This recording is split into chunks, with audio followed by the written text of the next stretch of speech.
तो हाँ जी बच्चों, कैसे आप सब? आई होप आप सब बहुत अच्छे होंगे बच्चों। मैं बता दूं, मैं भी बहुत बढ़िया हूँ। तो बेटा, आज की इस वीडियो में हम रिवाइज करने जा रहे हैं सीए इंटर लॉ का हमारा लिमिटेड लाइबिलिटी पार्टनरशिप एक्ट, जो आपके कॉर्पोरेट लॉ का एक नया टॉपिक है। तो हमने कंपनीज एक्ट की पूरी मैराथन कंडक्ट कर ली थी, बस वहां पर हमारा एक एलएलपी एक्ट रह गया था। इसके साथ हमारी 70 नंबर की पूरी रिवीजन यहाँ पर कंप्लीट हो जाएगी। तो इस एलएलपी एक्ट को हम रिवाइज करने जा रहे हैं। ये काफी एक क्रूशियल एक्ट आपका रहता है, बिकॉज कंपेरेटिवली एक नया कानून है जो आपका इंट्रोड्यूस किया गया है। So without any further do बेटा, इस एक्ट को रिवाइज करना हम स्टार्ट करेंगे। जो एलएलपी एक्ट हम रिवाइज करने जा रहे हैं वो हम रिवाइज करने जा रहे हैं अपनी कॉम्पैक्ट बुक से। कॉम्पैक्ट बुक का लिंक आपको वीडियो के डिस्क्रिप्शन में मिल जाएगा। बट जो ज्यादा इंपॉर्टेंट एस्पेक्ट इस वीडियो का रहेगा वो आएगा बेटा वीडियो के बिल्कुल लास्ट में।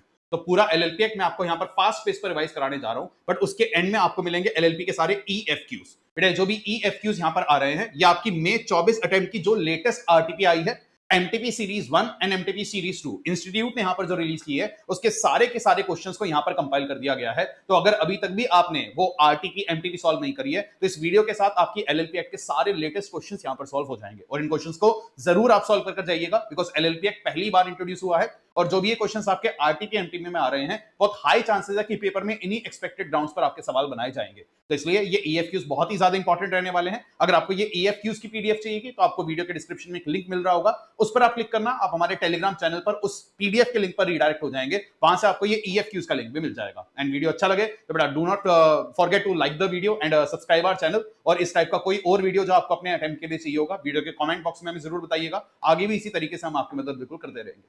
तो बिना किसी फर्दर अडू के बेटा आते हैं और अपना एलएलपी एक्ट का रिवाइज करना करते हैं स्टार्ट। आपका पूरा एलएलपी एक्ट आपकी कॉम्पैक्ट बुक में 8 पेजेस में समराइज्ड है। और जब मैंने आपको क्लासेस में कानून पढ़ाया था, मैंने आपको बताया था बेटा इस कानून को आपको अलग अलग सेगमेंट्स में डिवाइड करके पढ़ना है। आप इस टाइप से सेगमेंट्स में डिवाइड करके इसको पढ़ोगे तो आपके लिए चीजें काफी आसान हो जाएंगी। तो बेटा जो पूरा एक्ट है वो हमने डिवाइड किया हुआ है 6 सेगमेंट्स में, जिसमें आपका सेगमेंट नंबर 1 आता है बेसिक्स ऑफ एलएलपी, जो आपकी कॉम्पैक्ट बुक का पेज 1 एंड 2 है। सेकंड सेगमेंट आपका आएगा incorporation, page number 3 of your compact book. Third segment आपका आएगा पार्टनर एंड देयर रिलेशन। फिर आएगा बेटा relationship between the LLP and its partner. फिर आएगा capital contribution and financial disclosure. And finally आ जाएगा मिसलेनियस। तो इस तरीके से 6 सेगमेंट्स में हमने इस पूरे टॉपिक को डिवाइड किया था, जिससे इस टॉपिक को कंपाइल करना और याद करना हमारे लिए आसान हो जाए। तो आते हैं बेटा और सबसे पहले सेगमेंट 1 पढ़ना करते हैं start. That is the basics of the LLP, जो आपके कॉम्पैक्ट बुक के पेज नंबर 1 एंड 2 में कवर्ड है। तो बेटा जो आपका एक्ट आ रहा है यहां पर, सबसे पहले हमने सेक्शन नंबर 1 देखा था। उसने आपको बताया इस एक्ट का नाम होगा एलएलपी एक्ट 2008 और ये पूरे के पूरे इंडिया पर करेगा अप्लाई। और जैसे कंपनीज एक्ट में सेंट्रल गवर्नमेंट को एक पावर मिली थी, यहां पर भी सीजी को एक पावर मिल जाती है कि सीजी इस कानून के प्रावधान धीरे धीरे करके फोर्स में लाएगा और अलग अलग प्रावधान सीजी अलग अलग दिन फोर्स में भी ला सकता है। यहीं से हमें एक मीनिंग जानना था बेटा कि एलएलपी का मतलब क्या होता है। तो बेटा एलएलपी एक्ट ने आपके एलएलपी के मतलब को भी डिफाइन किया और एलएलपी के बेसिक फीचर्स भी आए। तो ये सारे फीचर्स तो बेटा आपके कंपनी जैसे फीचर्स हैं, पर एलएलपी का मीनिंग एग्जैक्टली क्या था वो आपको सेक्शन 2 ने डिफाइन किया था। और सेक्शन 2 ने एलएलपी को कैसे डिफाइन किया? तो सेक्शन 2 ने आपको बताया कि LLP means a partnership formed and registered under this act. यहां पर हमने एक बात सीखी थी कि जब हमने कंपनी का मतलब जाना था, लॉ मेकर ने कंपनी को कैसे डिफाइन किया था? कंपनी मींस अ कंपनी जो इस एक्ट में बनी हो और जो पिछले कंपनीज एक्ट में बनी हो, सबको कंपनी माना जाएगा। पर एलएलपी में लॉ मेकर कह रहे हैं भाई एलएलपी मतलब एक ऐसी पार्टनरशिप जो इस एक्ट में रजिस्टर हुई है। यहां पर कोई प्रीवियस एक्ट वाली बात क्यों नहीं है? बिकॉज ये इंडिया का सबसे पहला एलएलपी एक्ट था। यहां पर पहली बार इंडिया में एलएलपी का कॉन्सेप्ट इंट्रोड्यूस किया गया था। दैट इज व्हाई यहां पर कोई प्रीवियस एलएलपी एक्ट की बातें नहीं आ रही। पर जैसे ही हम ये डेफिनेशन पढ़ते हैं, एक डिबेट क्या राइज हो जाती है, क्या सर इंडियन पार्टनरशिप एक्ट की बातें एलएलपी पर अप्लाई करेगी? बिकॉज ये डेफिनेशन कह रही है एलएलपी मींस अ पार्टनरशिप। तो उस पर क्लैरिटी हमें प्रोवाइड करी थी सेक्शन नंबर 4 ने, और section 4 of the LLP act ने क्लैरिफाई कर दिया था कि इंडियन पार्टनरशिप एक्ट की बातें आपकी एलएलपी पर एप्लीकेबल नहीं होती। बिकॉज फर्म तो वैसे भी आपकी एक बॉडी कॉर्पोरेट नहीं होती, और अगर आप एक एलएलपी एक्ट के तहत इनकॉर्पोरेट कर जाते हो तो उसको कंपनी जैसे सारे फीचर्स मिल जाएंगे। यही बात आपको सेक्शन 3 ने भी बताई थी, that is LLP will be a body corporate. तो LLP is a body corporate having a separate legal entity from its partners, having a perpetual succession and change in partners will not affect the LLP। तो बेटा LLP एक basic body corporate आपकी रहेगी। ये बात आपको section 3 ने यहां पर समझाई थी। इसके बाद हम आ गए थे एलएलपी एक्ट के सेक्शन नंबर 5 पर, जिसने आपको सिखाया पार्टनर। इस सेक्शन को याद करने का हमने एक तरीका बनाया था, पी से 5 पी से पार्टनर। तो बेटा यहां पर क्योंकि आप एक एलएलपी बना रहे हैं तो यहां पर पार्टनर्स का होना आवश्यक है। और पार्टनर एलएलपी का कौन कौन बन सकता है? एक इंडिविजुअल भी या एक बॉडी कॉर्पोरेट भी। तो इंडिविजुअल या बॉडी कॉर्पोरेट कोई भी एलएलपी में पार्टनर हो पाएगा। पर पार्टनर की कुछ डिस्क्वालिफिकेशंस यहां पर आई थी। पार्टनर आप कब नहीं बन पाएंगे? तो बेटा एक इंडिविजुअल तब पार्टनर नहीं बन पाएगा अगर वो अनसाउंड माइंड का है, अगर वो अनडिस्चार्ज इंसॉल्वेंट है, दैट इज उसका केस कोर्ट के अंदर एडमिट हो चुका है, कोर्ट से अभी तक डिस्चार्ज का सर्टिफिकेट नहीं मिला, तो वो एक अनडिस्चार्ज इंसॉल्वेंट है, तब भी वो पार्टनर नहीं बन पाएगा। या अगर उसने खुद से इंसॉल्वेंट होने की एप्लीकेशन दी थी और कोर्ट ने अभी तक उसकी एप्लीकेशन एडमिट भी नहीं करी, पर बेटा क्योंकि खुद से जाकर के आप अप्लाई कर रहे हो, उस केस में इमीडिएटली आप पार्टनर बनने के लिए हो जाते हो डिस्क्वालीफाई। इसके लिए हमने क्लासेस में 3 स्टेजेस भी समझी थी, आई होप वो आपको याद आ गया होगा। तो ध्यान रखना, ये 3 डिस्क्वालिफिकेशन पार्टनर की आती है, और पार्टनर बन कौन कौन सकता है, या तो एक इंडिविजुअल या फिर एक body corporate. Sir body corporate का यहां पर क्या मतलब होगा, तो सेक्शन 2 ने आपका बॉडी कॉर्पोरेट टर्म को डिफाइन किया, और सेक्शन 2 ने बताया भाई body corporate means a company as defined in companies act. तो एक तो बॉडी कॉर्पोरेट में आपका कंपनी आया, कंपनी के अलावा और किस किस चीज को काउंट किया गया, एलएलपी को, या अगर कोई एलएलपी या कंपनी इनकॉर्पोरेटेड आउटसाइड इंडिया है उसको भी बॉडी कॉर्पोरेट माना जाएगा। तो बेटा अगर कोई इंडिया वाली कंपनी है, इंडिया वाली एलएलपी है, या इंडिया के बाहर की कंपनी है या इंडिया के बाहर की एलएलपी है, सबको यहां पर बॉडी कॉर्पोरेट का दर्जा दिया जा रहा है, और इनमें से कोई भी एंटिटी आज एक एलएलपी की पार्टनर बन पाएगी। पर फिर लॉ मेकर ने कहा कि जी बॉडी कॉर्पोरेट में कुछ चीजों को इंक्लूड नहीं किया जाएगा, किसको, एक कॉर्पोरेशन सोल, कोऑपरेटिव सोसाइटी, या कोई भी बॉडी कॉर्पोरेट जिसको सीजी करेगा प्रिस्क्राइब। दैट इज सीजी अगर चाहे वो किसी भी बॉडी कॉर्पोरेट को बॉडी कॉर्पोरेट की डेफिनेशन से बाहर कर सकता है, पर सीजी किसी कंपनी या एलएलपी को बॉडी कॉर्पोरेट की डेफिनेशन से बाहर नहीं करेगा। तो ये आपका बॉडी कॉर्पोरेट का मतलब है, यहां पर वो जो कॉर्पोरेशन सोल था ये आपकी ऐसी एंटिटीज को टारगेट करता है, फॉर एग्जांपल सीएजी, या बेटा ब्रिटेन के अंदर चर्च से कनेक्टेड जो चर्च का लैंड होता था उसको, जो चर्च हैंडल करता था उसको भी कॉर्पोरेशन सोल का नाम दिया जाता था। तो इस टाइप की एंटिटीज को हम यहां पर बॉडी कॉर्पोरेट में काउंट नहीं करेंगे। तो दिस वाज ऑल अबाउट आपका सेक्शन नंबर 5 पार्टनर। बेटा लॉ ने कहा कि एलएलपी में पार्टनर्स तो होंगे, पर पार्टनर्स होने कितने चाहिए, तो सेक्शन 6 ने आपको बताया हर एलएलपी में मिनिमम 2 पार्टनर्स मैंडेटरी हैं। और यहां पर कंपनीज एक्ट के सेक्शन 3A जैसी बातें लिखी थी कि अगर किसी भी पॉइंट ऑफ टाइम पर एलएलपी के नंबर ऑफ पार्टनर 2 से नीचे चले जाते हैं तो एलएलपी काम तो करेगी, पर एलएलपी को यहां पर 6 महीने का समय दिया जाएगा अपने पार्टनर्स दोबारा से इंक्रीज करने के लिए। अगर 6 महीने के भीतर भीतर पार्टनर आप 2 तक इंक्रीज नहीं कर पाए तो बेटा जो अकेला पार्टनर एलएलपी में बच जाएगा वो एलएलपी की सारी लायबिलिटीज के लिए पर्सनली लायबल हो जाएगा। मतलब एलएलपी 6 महीने के बाद जो भी डेट इनकर करेगी उस पार्टनर को पर्सनली लायबल माना जाएगा, बिकॉज टेक्निकली आप पार्टनरशिप चला ही नहीं रहे, आप तो अकेले इंसान बच गए, आपके साथ जो पार्टनर था वो आज एलएलपी छोड़कर जा चुका है। तो ऐसे केस में एलएलपी के डेट्स के लिए आप हो जाएंगे पर्सनली लायबल। तो बेटा ये बात आपने सीखी थी सेक्शन नंबर 6 में कि एलएलपी में मिनिमम 2 पार्टनर्स होने चाहिए। फिर यहां पर एक इंटरेस्टिंग कॉन्सेप्ट आया जो कंपनीज एक्ट से डिराइव था। क्या कॉन्सेप्ट, बेटा कंपनी में पैसा तो लगाते हैं शेयर होल्डर, पर उसको चलाते हैं डायरेक्टर। लाइकवाइज एलएलपी ने भी सेम कॉन्सेप्ट डिराइव किया, उसने कहा जी एलएलपी बनाएंगे तो पार्टनर्स, पर वो अपने में से कुछ पार्टनर्स को डेजिग्नेटेड पार्टनर की तरह अपॉइंट करेंगे जो डे टू डे अफेयर्स के लिए होंगे लायबल। तो यहां पर एक कॉन्सेप्ट आपका आ गया था डेजिग्नेटेड पार्टनर, जिसको हम शॉर्ट में कहते हैं डीपी। सबसे पहला पॉइंट, डीपी की आवश्यकता क्यों है, वो आवश्यकता आपको बताई थी सेक्शन नंबर 8 ने, और सेक्शन 8 ने कहा था भाई कि डेजिग्नेटेड पार्टनर जो होंगे वो एलएलपी के सारे एक्ट्स या कंप्लायंसेस के लिए होंगे liable. That is designated partner shall be responsible for the acts to be done by the LLP in compliance with this act, including filing of the documents, return file करना, statement file करना, etc. and liable for all the penalties imposed on LLP for contravention of those provision। मतलब इस कानून के प्रावधानों को जब भी आप ब्रेक कर रहे हो, फॉर एग्जांपल रिटर्न फाइल करना है, आपको अपनी statement of account and solvency file करनी है, तो उसके नॉन कंप्लायंसेस के लिए हम डेजिग्नेटेड पार्टनर को लायबल मानेंगे। तो हर एलएलपी में कुछ डेजिग्नेटेड पार्टनर का होना आवश्यक है, एंड ये सेक्शन आपका बड़ा इंपॉर्टेंट है, इस पर पेपर में सवाल आने के आसार बहुत ज्यादा है। तो बड़ा हर एलएलपी में डेजिग्नेटेड पार्टनर होने चाहिए, और कितने, 2। इस सेक्शन को बढ़े उससे पहले आपके लिए एक सवाल, बेटा यहां पर जो डेजिग्नेटेड पार्टनर होता है, फॉर एग्जांपल आपने एक एलएलपी बनाई, उसमें पार्टनर नंबर 1 है, पार्टनर नंबर 2 है, डेजिग्नेटेड पार्टनर जो होते हैं वो पार्टनर में से ही कोई होता है, या वो आप अपॉइंट कर सकते हो किसी आउटसाइडर को भी। ध्यान रखना, कंपनीज के अंदर तो आप डायरेक्टर किसी आउटसाइडर को भी अपॉइंट कर सकते हो, पर क्या डेजिग्नेटेड पार्टनर आप किसी आउटसाइडर को ऐसे अपॉइंट कर पाओगे? The answer is no, because designated partner का खुद पार्टनर होना जरूरी है।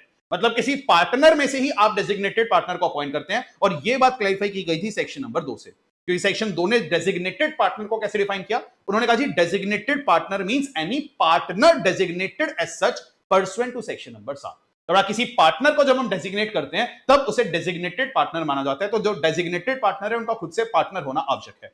यहीं पर 1-2 बातें और एक्स्ट्रा आई थी, बाकी की डेफिनेशंस एक बार निपटा लेते हैं, फिर हम अपने चैप्टर में आगे बढ़ेंगे। बेटा अगली डेफिनेशन जो यहां पर इंपॉर्टेंट आ रही है वो आ रही है आपकी फाइनेंशियल ईयर की। लॉ मेकर ने फाइनेंशियल ईयर को कैसे डिफाइन किया, 1 अप्रैल से लेकर 31 मार्च, पर अगर कोई एलएलपी इनकॉर्पोरेट होती है 30 सितंबर के बाद, फॉर एग्जांपल अगर कोई एलएलपी इनकॉर्पोरेट हुई थी 1 अक्टूबर 2023 को, तो यहां पर लॉ मेकर ने आपको एक चॉइस क्या दे रखी है कि आप इसका पहला फाइनेंशियल ईयर कब तक लेकर जा सकते हो, 31 मार्च 24 या 31 मार्च 25। बेटा आप इसका पहला फाइनेंशियल ईयर 31 मार्च 2025 तक के लिए फॉलो कर पाएंगे, पर ध्यान रखना ये आपके पास चॉइस है। That is the financial year में and on the 31st March of the year next following that year. तो आप अगले साल के 31 मार्च से, कंपनीज एक्ट से थोड़ा अलग है, बिकॉज कंपनीज एक्ट में 1 जनवरी से अप्लाई करता है, एलएलपी में ध्यान रखने वाला रूल आपका अप्लाई करेगा 30 सितंबर के बाद।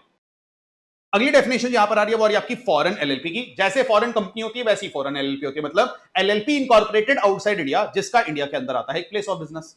अगली डेफिनेशन जो आ रही है वो आ रही है आपकी एलएलपी एग्रीमेंट, क्योंकि जब भी एलएलपी बनता है वहां पर एक एलएलपी एग्रीमेंट का होना जरूरी होता है, और एलएलपी के इनकॉर्पोरेट होते ही अगले 30 दिन में आपको एलएलपी एग्रीमेंट आरओसी के पास फाइल भी करना होता है। तो बेटा एलएलपी एग्रीमेंट का मतलब क्या है? एलएलपी एग्रीमेंट पहली बार इन राइटिंग होना जरूरी है। Oral LLP agreement will not work. Normal partnership आपकी ओरल एग्रीमेंट से बन सकती है, पर यहां पर आपका रिटन एग्रीमेंट होना जरूरी है। और ये एग्रीमेंट होगा किसके बीच में? बेटा इस एग्रीमेंट को ड्राफ्ट करने के दो तरीके हैं। या तो आप सारे पार्टनर्स के बीच में वाला एलएलपी एग्रीमेंट ड्राफ्ट कर सकते हो, या आप पार्टनर और एलएलपी के बीच में भी एग्रीमेंट ड्राफ्ट कर सकते हो। तो ये आपकी ड्राफ्टिंग का अलग अलग मेथड होगा। एंड ये जो एलएलपी एग्रीमेंट है डिसाइड क्या करेगा? पार्टनर्स के म्यूचुअल राइट्स एंड ऑब्लिगेशन, ये आपके एलएलपी एग्रीमेंट से डिसाइड होते हैं। और सर अगर कोई बात एलएलपी एग्रीमेंट में ना लिखी हो और पार्टनर्स के म्यूचुअल राइट ड्यूटीज डिसाइड करने, वो कैसे डिसाइड होगा? हमने सीखा तो बेटा एलएलपी एक्ट के एंड में आता है शेड्यूल 1, फिर शेड्यूल 1 की बातें आप पर अप्लाई करना कर जाएंगी स्टार्ट। अगला बेटा पार्टनर का मीनिंग हम ऑलरेडी देख चुके हैं। पार्टनर मींस एनी पर्सन जिसको पार्टनर बनाया जाएगा as per LLP agreement. And finally एक छोटा सा मीनिंग यहां पर आ रहा है आपका स्मॉल एलएलपी। तो जैसे स्मॉल कंपनी का आपने एक टॉपिक पढ़ा था, सिमिलरली एक स्मॉल एलएलपी का कांसेप्ट आया। तो किसी भी एलएलपी को स्मॉल कब माना जाएगा? जब उसका capital contribution up to 25 lakh है and turnover of the preceding year up to 40 lakh है, तब माना जाएगा उसे स्मॉल एलएलपी। ये भी आपका एमसीक्यूज के लिए काफी इंपॉर्टेंट हो जाता है। तो ये सेक्शन 2 की सारी इंपॉर्टेंट डेफिनेशंस आपकी आई। फिर नेचर ऑफ एलएलपी में हमने सेक्शन 3, 4, 5, 6 कवर किया। एंड इसके बाद सेक्शन 7 आपका आ गया डेजिग्नेटेड पार्टनर, कि हर एलएलपी में कम से कम 2 डेजिग्नेटेड पार्टनर्स का होना आवश्यक है। पर बड़ी इंपॉर्टेंट बात बेटा, एलएलपी में पार्टनर कोई बॉडी कॉर्पोरेट भी हो सकती थी, पर डेजिग्नेटेड पार्टनर आप अपॉइंट कर सकते हैं सिर्फ और सिर्फ किसी इंडिविजुअल को। दैट इज सिर्फ और सिर्फ एक इंडिविजुअल ही यहां पर डेजिग्नेटेड पार्टनर बन पाएगा। और अगर आपने 2 डेजिग्नेटेड पार्टनर या उनसे ज्यादा अपॉइंट करे हैं, उनमें से मिनिमम एक पार्टनर का क्या होना जरूरी है? Resident in India. मतलब मिनिमम 2 डीपी आपको रिक्वायर्ड है, जिसमें से एक रेजिडेंट होना चाहिए। एंड रेजिडेंट का यहां पर क्या मतलब है? इस पर बेस्ड एक सवाल आपकी लेटेस्ट आरटीपी एमटीपी में है, तो ध्यान रखना। रेजिडेंट का मतलब क्या होगा? बेटा किसी भी पर्सन को रेजिडेंट तब माना जाएगा जब वो इंडिया में कम से कम 120 दिन रिसाइड करेगा ड्यूरिंग द फाइनेंशियल ईयर। ये बात बड़ी इंपॉर्टेंट है sir. During the financial year इसमें क्या इंपॉर्टेंट है? फॉर एग्जांपल अभी एक नया फाइनेंशियल ईयर स्टार्ट हुआ है 24-25, एक एलएलपी है, उसमें 2 डेजिग्नेटेड पार्टनर आ रहे हैं, DP number 1 and DP number 2। Let's suppose बेटा इसमें से एक डीपी तो इंडिया के बाहर रहता है, तो हमने डीपी नंबर 1 से कहा है भी आपको इंडिया का रेजिडेंट होना पड़ेगा, वरना हमारा लॉ कंप्लाई नहीं हो पाएगा। ठीक है, डीपी नंबर 1 ने कहा जी ठीक है, मेरे को कितने दिन इंडिया में रहना है? हमने कहा जी कम से कम 120 दिन रहिएगा। उसने कहा जी 120 दिन मुझे कब के देखने हैं? 23-24 के या 24-25 के? ध्यान रखना बेटा 24-25। तो 24-25 में हम किसी भी डीपी को रेजिडेंट तब मानेंगे जब वो 24-25 वाले साल में कम से कम 120 दिन इंडिया में रहा हो। मतलब हमें इसे प्रोएक्टिव बेसिस पर एडवांस में बोलकर रखना पड़ेगा कि देखो भैया इस साल कम से कम 120 दिन इंडिया में जरूर रहना, वरना आप रेजिडेंट नहीं रह पाएंगे। तो बड़ा ये वाली बात बड़ी इंपॉर्टेंट है कि एक डीपी का यहां पर रेजिडेंट होना जरूरी है, और डेजिग्नेटेड पार्टनर आप सिर्फ किसी इंडिविजुअल को अपॉइंट करेंगे। जैसे ही मैं ये बात कहता हूं मन में एक सवाल आ सकता है। लेट्स सपोज सर हमने एक एलएलपी बनाई थी जिसमें हमने 2 इंडिविजुअल पार्टनर्स को अपॉइंट किया था, individual number 1 and individual number 2। तो ये दोनों ही यहां पर डीपी का रोल प्ले कर लेंगे, ये दोनों ही डेजिग्नेटेड पार्टनर बन जाएंगे। बहुत बढ़िया सर। 3 इंडिविजुअल थे, आप किसी भी 2 को अपॉइंट कर सकते हो, तीनों का चाहो तीनों को भी अपॉइंट कर सकते हो। लेट्स सपोज सर हमने एक एलएलपी बनाई थी जिसमें इंडिविजुअल नंबर 1 एक पार्टनर था एंड एक बॉडी कॉर्पोरेट पार्टनर थी। लेट्स सपोज बेटा यहां पर एक बॉडी कॉर्पोरेट आ रही है जिसको हमने पार्टनर के पद पर अपॉइंट किया था, और आज इस एलएलपी को अपना डेजिग्नेटेड पार्टनर अपॉइंट करना है। तो बेटा ये इंडिविजुअल तो यहां पर डेजिग्नेटेड पार्टनर बन जाएगा, पर क्या हम बॉडी कॉर्पोरेट को डेजिग्नेटेड पार्टनर बना पाएंगे? ऑब्वियसली नहीं, बिकॉज डीपी किसी इंडिविजुअल को होना पड़ेगा। तो यहां पर बेटा लॉ कैसे लगता है? ये जो बॉडी कॉर्पोरेट है ये अपॉइंट करती है अपना एक नॉमिनी। दैट इज जब भी कोई बॉडी कॉर्पोरेट किसी एलएलपी में पार्टनर बनती है ना, वो अपना एक नॉमिनी अपॉइंट करती है, और वो नॉमिनी यहां पर डेजिग्नेटेड पार्टनर का काम करेगा। और सर नीडलेस टू से, अगर 2 बॉडी कॉर्पोरेट्स ने मिलकर के एक एलएलपी बनाई थी और आज इन दोनों बॉडी कॉर्पोरेट्स में से डेजिग्नेटेड पार्टनर अपॉइंट करना है, तो डीपी अपॉइंट कैसे होंगे? तो इन दोनों बॉडी कॉर्पोरेट के जो भी नॉमिनी है, nominee number 1 and nominee number 2, ये दोनों डेजिग्नेटेड पार्टनर का रोल प्ले करेंगे। तो ध्यान रखना इस तरीके से आपका डेजिग्नेटेड पार्टनर डिसाइड किया जाएगा। और डेजिग्नेटेड पार्टनर अपॉइंट करने का तरीका क्या होगा? तो लॉ मेकर कह रहे हैं भाई ऑल दी पार्टनर, सॉरी सबसे पहली बात डेजिग्नेटेड पार्टनर अपॉइंट करने का तरीका क्या है? अगर बेटा सारे के सारे पार्टनर्स बॉडी कॉर्पोरेट हैं, या एलएलपी में एक या एक से ज्यादा पार्टनर बॉडी कॉर्पोरेट है, तो कम से कम 2 इंडिविजुअल्स को आप डीपी अपॉइंट करेंगे। और वो इंडिविजुअल कौन होंगे? या तो अगर पार्टनर नेचुरल पर्सन था उसको अपॉइंट कर दो, वरना बेटा nominees of the body corporate वो होंगे यहां पर डेजिग्नेटेड पार्टनर। और बेटा हर डेजिग्नेटेड पार्टनर के पास एक डीपिन होना जरूरी है। पर ध्यान रखना अगर आपने डायरेक्टर वाला डिन ले रखा है, डायरेक्टर आइडेंटिफिकेशन नंबर, तो वही आपका डीपिन डेजिग्नेटेड पार्टनर आइडेंटिफिकेशन नंबर की तरह काम कर जाता है। यहां पर एक पॉइंट बड़े ध्यान से समझना, बिकॉज फाउंडेशन में बच्चे इस चीज पर कई बार मिस्टेक कर देते हैं।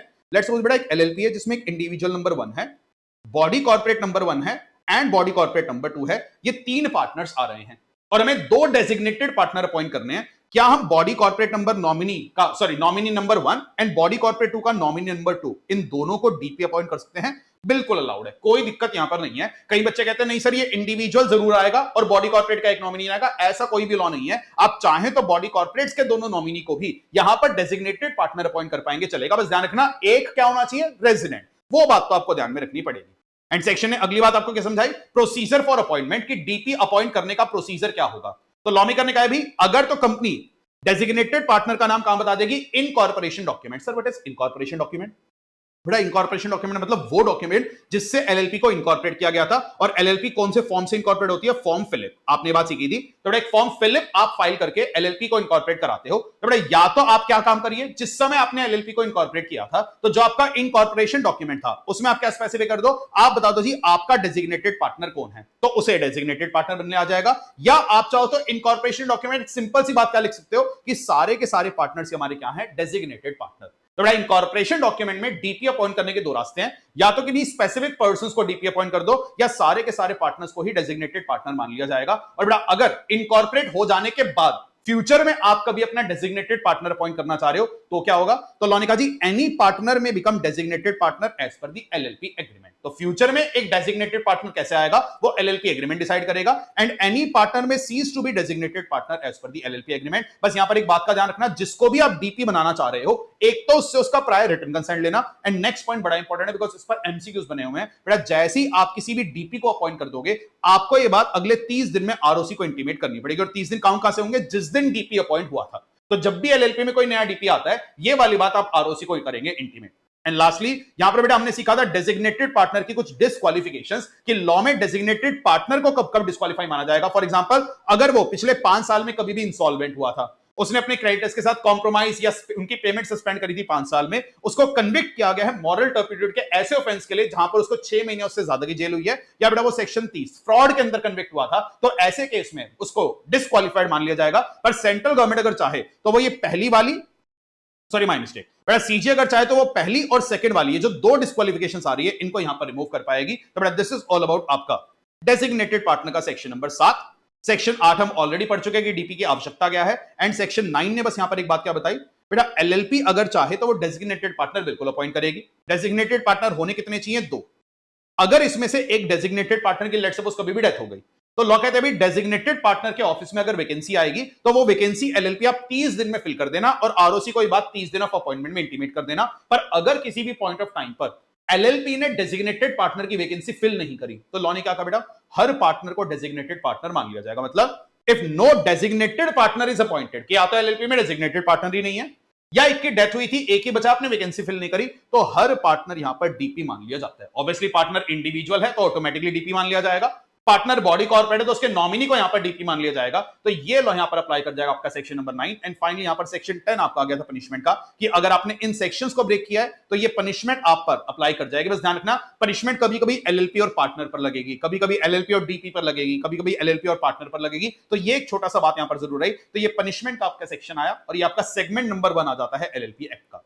तो सेगमेंट 1 आपने एलएलपी एक्ट का कंप्लीट किया, बेसिक्स ऑफ द एलएलपी, जहां पर आपकी एलएलपी एक्ट के बेसिक्स को हमने समराइज किया था page number 1 and 2 of the compact. इसके बाद जो अगला सेगमेंट आता है वो आता है आपका इनकॉर्पोरेशन, कि एलएलपी को इनकॉर्पोरेट कराने का तरीका क्या है, और ये आपका कॉम्पैक्ट बुक में एक पेज के अंदर समराइज है, दैट इज पेज नंबर 3। तो अगर आप अपनी कॉम्पैक्ट के पेज नंबर 3 पर आएंगे वो आपको सिखाएगा इनकॉर्पोरेशन ऑफ एन एलएलपी। तो किसी भी एलएलपी को इनकॉर्पोरेट करने से पहले सबसे पहले हमें उसका नामकरण करना पड़ेगा। हमें एक बढ़िया सा नाम अपनी एलएलपी के लिए सोच के उसका नाम करवाना पड़ेगा रिजर्व। तो बेटा एलएलपी का नामकरण कैसे होगा वो सारी बातें हमें बताता है सेक्शन नंबर 15। और सेक्शन 15 ने कहा भी किसी भी एलएलपी का नाम आप जब रखते हो तो एलएलपी के नाम के एंड में या तो आप एलएलपी जरूर लगाना या लिमिटेड लायबिलिटी पार्टनरशिप लगाना, और ऐसा नाम मत रखना जो या तो किसी दूसरी एलएलपी या किसी कंपनी के नाम से मिलता जुलता हो, और ऐसा भी नाम मत रखना जो सेंट्रल गवर्नमेंट के ओपिनियन में अनडिजायरेबल हो। तो ध्यान रखना बेटा आपकी एलएलपी का नाम सीजी के ओपिनियन में अनडिजायरेबल नहीं होना चाहिए, वो किसी भी दूसरी एलएलपी, किसी भी कंपनी या किसी भी ट्रेडमार्क से मिलता जुलता ना हो। इस चीज का ध्यान आपको रखना पड़ेगा। यहां पर एक सवाल कई बार पेपर में आ जाता है, बेटा क्या एलएलपी का नाम किसी नॉर्मल पार्टनरशिप फर्म के नाम से मिलता जुलता हो सकता है? Answer is yes. Law maker firm के नाम का वो प्रोटेक्शन प्रोवाइड नहीं करता, जो प्रोटेक्शन वो एलएलपी कंपनियां ट्रेडमार्क को प्रोवाइड करता है। तो नॉर्मल पार्टनरशिप फर्म से मिलता जुलता नाम आप रख पाएंगे, आपको वहां पर ज्यादा प्रायोरिटी मिल जाएगी। और जो भी नाम आपने सोचा है बेटा, उस नाम को रिजर्व करवाने के लिए आप सेक्शन 16 में कौन से फॉर्म का इस्तेमाल करते हो? Run LLP. एक फॉर्म आता है run LLP, reserve unique name, उसके थ्रू आप अपनी एलएलपी का नाम रिजर्व करवाना। और बेटा इस फॉर्म के थ्रू आरओसी आपकी एलएलपी का नाम 3 महीने के लिए रिजर्व रखेगा, और 3 महीने के भीतर भीतर आपको अपनी एलएलपी को इनकॉर्पोरेट करवाना पड़ेगा विद दैट न्यू नेम। अगला पॉइंट यहां पर जो आया, रेक्टिफिकेशन ऑफ नेम, और ये भी इंपॉर्टेंट है, इस पर बेस भी कुछ सवाल आपकी लेटेस्ट आरटीपी एमटीपी में है। इसने क्या कहा? If LLP is registered bye a name which is identical with other LLP, trademark या कंपनी। तो बेटा अगर आपकी एलएलपी का नाम किसी एलएलपी कंपनी या ट्रेडमार्क के नाम से मिलता जुलता हुआ, तो ऐसे केस में आपकी एलएलपी को नाम चेंज करने के लिए बोला जाएगा। बेटा चेंज करने के लिए कौन बोलेगा? सीजी। सीजी काम कब करेगा? जब किसी की कंप्लेन आई हो। बेटा कंप्लेन किसकी आई होगी? जिस एलएलपी से मेरा नाम मिलता जुलता है उसकी कंप्लेन आई होगी, जिस कंपनी से नाम मिलता जुलता है उसकी कंप्लेन आई हो, या जिसके ट्रेडमार्क से मिलता जुलता नाम मैंने रख लिया, फॉर एग्जांपल पेटीएम एलएलपी मैंने नाम रख दिया, तो 197 कम्युनिकेशन कंप्लेन फाइल करेगा। बस उसे कंप्लेन फाइल करनी पड़ेगी 3 साल में, फिर सीजी उस एलएलपी को नाम बदलने के लिए बोलेगा अगले 3 महीने में। और बेटा ये 3 महीने में आपको नाम बदलने का बोला जाएगा। ध्यान रखना 3 महीने कैलकुलेट कहां से होंगे? जिस दिन सीजी ने आपका ऑर्डर पास किया है नाम चेंज करने का। इतने से पॉइंट के ऊपर भी इंस्टीट्यूट ने यहां पर एमसीक्यू बनाया हुआ है। तो ध्यान रखना 3 मंथ्स आप कैलकुलेट कहां से करोगे? जिस दिन सीजी का ऑर्डर आया कि आपको नाम चेंज करना है। और अगर आपने सीजी के ऑर्डर पर नाम चेंज कर दिया तो आप आरओसी को ये बात 15 दिन में बताओगे, और अगर नाम चेंज नहीं किया तो सीजी एक बहुत बढ़िया नाम आपको अलॉट कर देगी। क्या नाम मिल जाएगा? ORDNC, order of regional director not complied with, year of passing of direction, serial number and LLPIN of the LLP. This will become the new name of the LLP. ये सिमिलर बात आपने section 16 of the companies act में companies के regarding भी पढ़ी थी। तो ये बेटा नाम की सारी चर्चाएं आई। तो आपका नया नाम 3 महीने के लिए आरओसी जनरली रिजर्व करता है, और उतने टाइम में आपको एलएलपी को इनकॉर्पोरेट करवाना पड़ेगा। और इनकॉर्पोरेट कैसे होगा वो आपको सिखाता है सेक्शन नंबर 11, और वो आता है बेटा आपका इनकॉर्पोरेशन डॉक्यूमेंट। ध्यान रखना इनकॉर्पोरेशन डॉक्यूमेंट कौन से फॉर्म में होता है? Form fill. तो आपको एलएलपी को इनकॉर्पोरेट करने के लिए कुछ बेसिक रिक्वायरमेंट कंप्लाई करनी पड़ेगी। क्या? कि 2 और more person for carrying on profitable business shall subscribe their name in the incorporation document. Incorporation document आपका होता है फॉर्म फिलिप में। और बेटा कोई ना कोई सीए, सीएस या कॉस्ट अकाउंटेंट यहां पर आपका फॉर्म चेक कर ये बताएगा कि आपने इनकॉर्पोरेशन के लिए एलएलपी एक्ट की सारी रिक्वायरमेंट कंप्लाई कर ली है। ये सारी बातें यहां पर लिखी जाएगी। बस एक बड़ा इंपॉर्टेंट पॉइंट, बेटा 2 या 2 से ज्यादा लोग एलएलपी किस चीज के लिए बना सकते हैं? सिर्फ और सिर्फ प्रॉफिटेबल बिजनेस के लिए। नॉट फॉर प्रॉफिट एलएलपी बनाना आपको अलाउड नहीं है। मतलब कंपनी आप सेक्शन 8 खोल सकते हो जो नॉट फॉर प्रॉफिट पर्पस के लिए काम करेगी, पर एलएलपी अगर आप बना रहे हो वो सिर्फ प्रॉफिटेबल पर्पस के लिए बना सकते हो। चैरिटेबल कामों के लिए एलएलपी बनाना अलाउड ही नहीं है। तो वो चीज सेक्शन 11 यहां पर बैन करता है। और आगे इसने क्या कहा? इनकॉर्पोरेशन डॉक्यूमेंट में लिखा क्या क्या जाएगा? एलएलपी का नाम, उसका proposed business, address, name and address of all the partner, name and address of the designated partner and other prescribed information.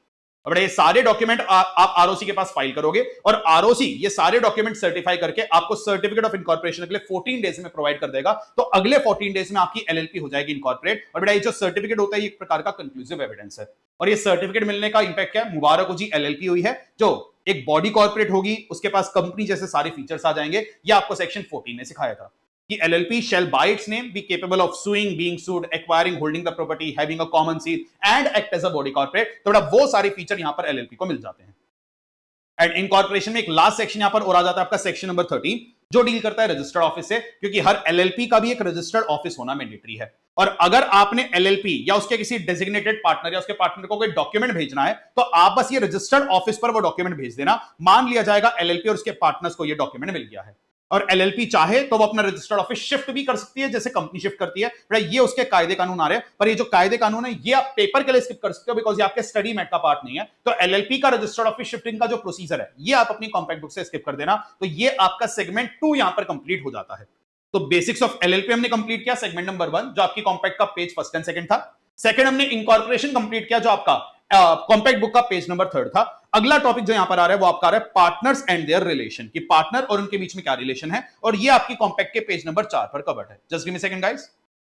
चलिए बेटा आते हैं और अपना ये सेगमेंट 3 भी रिवाइज करते हैं, पार्टनर्स एंड देयर रिलेशन, की एलएलपी में पार्टनर्स कैसे आएंगे, उनका रिलेशन आपस में क्या होगा, कैसे उनके राइट्स लायबिलिटीज डिसाइड होंगे। तो बड़ा बड़ी सिंपल सी बात है, जो भी पार्टनर्स और एलएलपी होंगे उनके आपस के बीच में राइट्स लायबिलिटी कैसे डिसाइड होंगे? एलएलपी एग्रीमेंट से। तो आपका थर्ड सेगमेंट आ रहा है पार्टनर्स एंड देयर रिलेशन, और सेक्शन 22 ने आपको क्या बताया भाई? On the incorporation of the LLP. जैसे ही एलएलपी इनकॉर्पोरेट होगी तो जितने भी लोगों ने अपना नाम इनकॉर्पोरेशन डॉक्यूमेंट में एज अ पार्टनर सब्सक्राइब किया था उन्हें एलएलपी का पार्टनर मान लिया जाएगा। तो पार्टनर बनने के लिए आप इनकॉर्पोरेशन डॉक्यूमेंट में अपना नाम एज अ पार्टनर दर्ज कराएंगे और उसके बाद फ्यूचर में अगर आपको कभी भी पार्टनर बनना होगा उसका मेथड आपके एलएलपी एग्रीमेंट में लिखा होगा।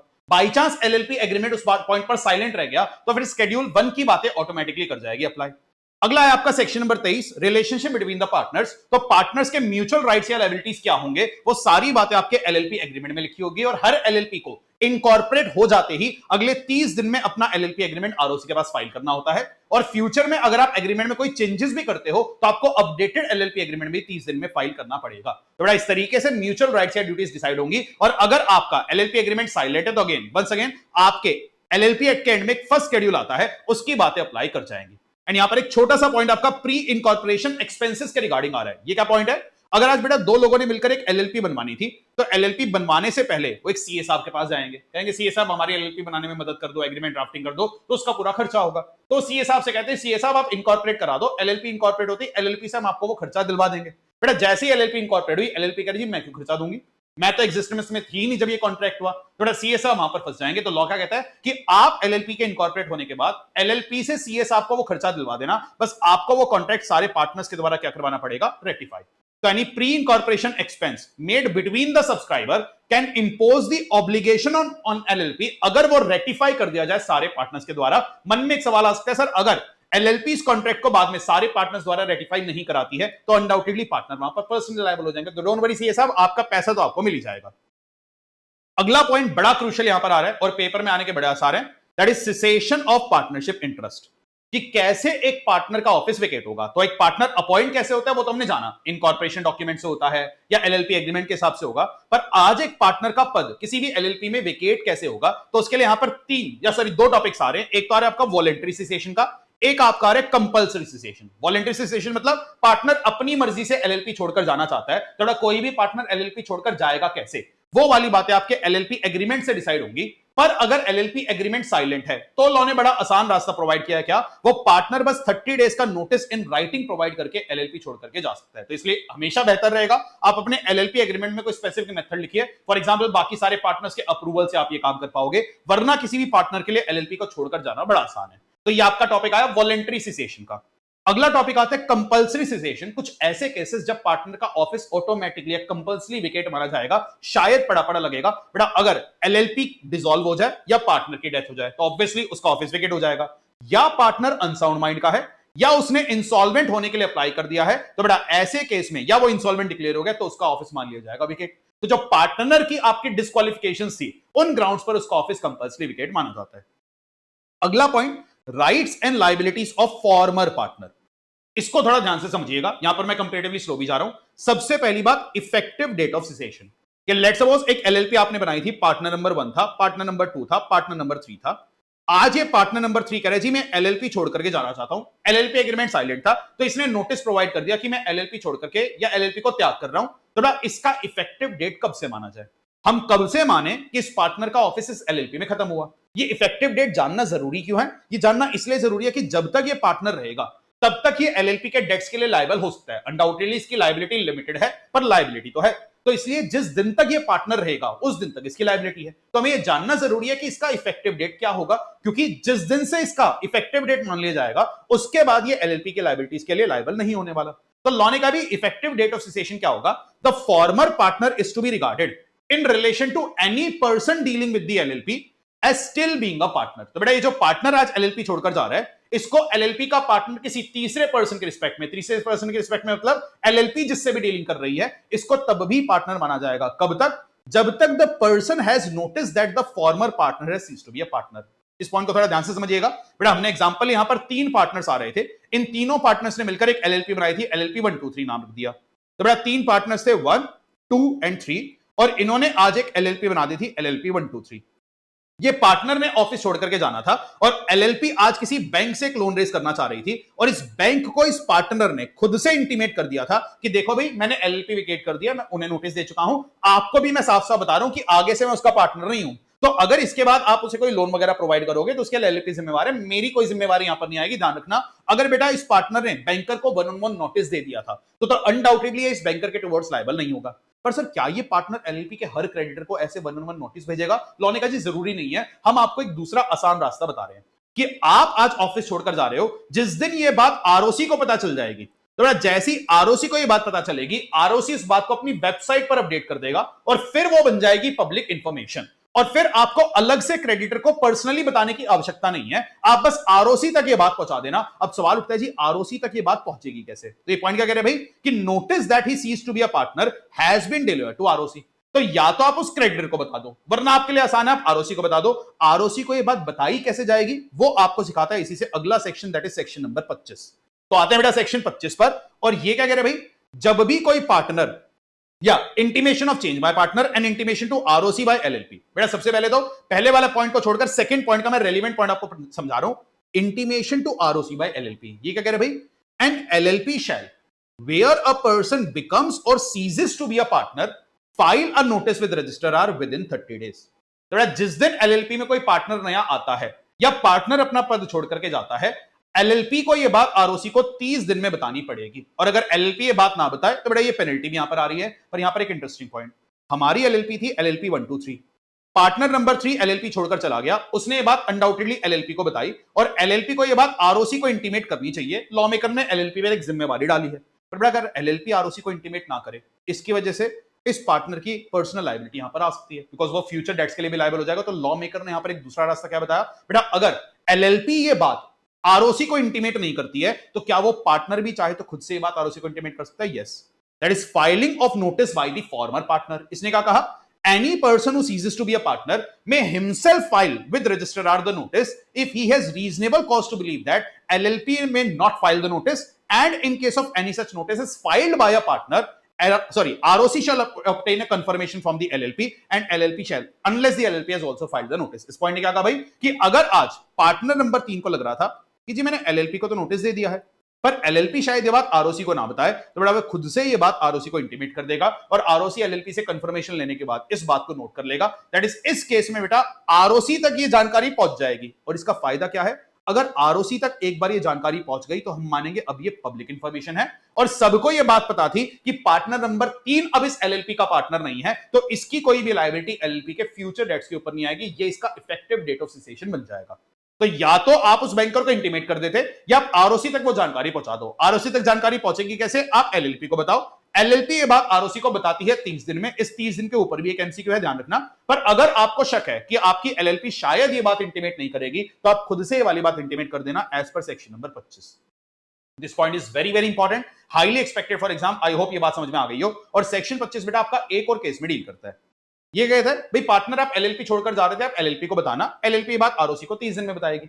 पर अगर जो पार्टनर है वो कभी भी अपना नाम या एड्रेस चेंज करता है तो लॉ कहता है जी पार्टनर अगर आपने कभी भी अपना नाम या एड्रेस चेंज किया है तो ये जानकारी भी आप एलएलपी को 15 दिन में देना और एलएलपी नया नाम और नया एड्रेस आरओसी को इंटीमेट करेगी अगले 30 दिन में। एलएलपी ने नहीं किया तो ये पेनल्टी उसके ऊपर आ जाएगी। तो दिस इज ऑल अबाउट आपका सेक्शन नंबर 25। एंड फाइनली बेटा सेक्शन 24 में एक छोटी सी बात और आ रही थी, वो देख लेते हैं। तो ये तो आपका इफेक्टिव डेट ऑफ सेसेशन आ गया कि कोई भी पार्टनर अगर एलएलपी छोड़ करके जा रहा है तो तीसरे लोगों के या थर्ड पार्टी के रिस्पेक्ट में वो तब इफेक्टिव माना जाएगा या तो थर्ड पार्टी तक डायरेक्टली वो जानकारी गई हो या वाया आरओसी चली गई हो तो काम खत्म। अगला कह रहे जी पास्ट ऑब्लिगेशन। तो पार्टनर नंबर 3 आप जैसे ही एलएलपी छोड़ करके जाते हैं तो ऑब्वियसली एलएलपी के फ्यूचर डेट्स पर आपकी कोई भी जिम्मेवारी नहीं है, पर पास्ट डेट्स पर क्या आपकी कोई जिम्मेवारी है? बिल्कुल, दैट इज क्या पास्ट डेट्स के टुवर्ड आपको अगर कोई कैपिटल कंट्रीब्यूशन ला करके देना था वो तो आपको प्रोवाइड करना ही पड़ेगा। तो cessation of a partner does not by itself discharge the partner from any obligation incurred while being a partner। तो जिस समय आप पार्टनर थे उस समय की जो ऑब्लिगेशन है वो आपको बिल्कुल निभानी पड़ेगी। अगला कह रहे जी right to capital contribution and share of profit. That is जिस दिन आप पार्टनर का पद छोड़ करके जा रहे हैं, अगर एलएलपी के सारे डेट्स वगैरह हटाने के बाद आपका प्रॉफिट्स में कोई हिस्सा बनता है और आपका कैपिटल कंट्रीब्यूशन में कोई हिस्सा मिलता है, बिल्कुल वो आपको मिलेगा, पर वो आपको पैसा मिलने से पहले सारे लॉसेस एडजस्ट जरूर किए जाएंगे। एंड लास्टली भाई no interference in the management. तो जिस दिन आप एलएलपी में एज अ पार्टनर अपना पद विकेट कर देंगे उसके बाद आप उसकी मैनेजमेंट में इंटरफेयर करने का राइट खो देंगे। एंड ये आया बेटा आपका सेगमेंट नंबर 3। तो सेगमेंट 3 आपने कवर किया, तो एलएलपी के 3 सेगमेंट्स अभी तक हमने कवर करे, तो 6 में से 3 बातें हम कवर कर चुके हैं। सबसे पहला बेसिक्स ऑफ एलएलपी, जो आपकी कॉम्पैक्ट बुक में page number first and second था। सेकंड हमने कवर किया इनकॉर्पोरेशन ऑफ एन एलएलपी, जो आपका कॉम्पैक्ट बुक में पेज नंबर थर्ड था। फिर आपने कवर किया partner and their relation, page number 4। अगला जो टॉपिक आ रहा है वो आपका relation between the LLP and its partner, page number 5 of your compact book. आ जाते बेटा, और एलएलपी और उसके पार्टनर्स का आपस में क्या रिलेशन होने वाला है, एलएलपी के टुवर्ड्स पार्टनर्स की क्या जिम्मेवारी है, वो सारी चीजें आप इस अगले सेगमेंट में सीखने जा रहे हैं। That is extent and limitation of LLP and its partner, उनका आपस में रिलेशन क्या है। यहां पर बेटा सबसे पहला आपका सेक्शन 26 आ रहा है, इसको ध्यान से समझना। जब आपने बचपन में इंडियन पार्टनरशिप एक्ट बात सीखा होगा, वहां पर आपने कॉन्सेप्ट सीखा होगा कि हर पार्टनर अपनी फर्म का एजेंट होता है और बाकी पार्टनर्स का भी एजेंट होता है, बिकॉज पार्टनरशिप में चलता है कॉन्सेप्ट ऑफ म्यूचुअल एजेंसी।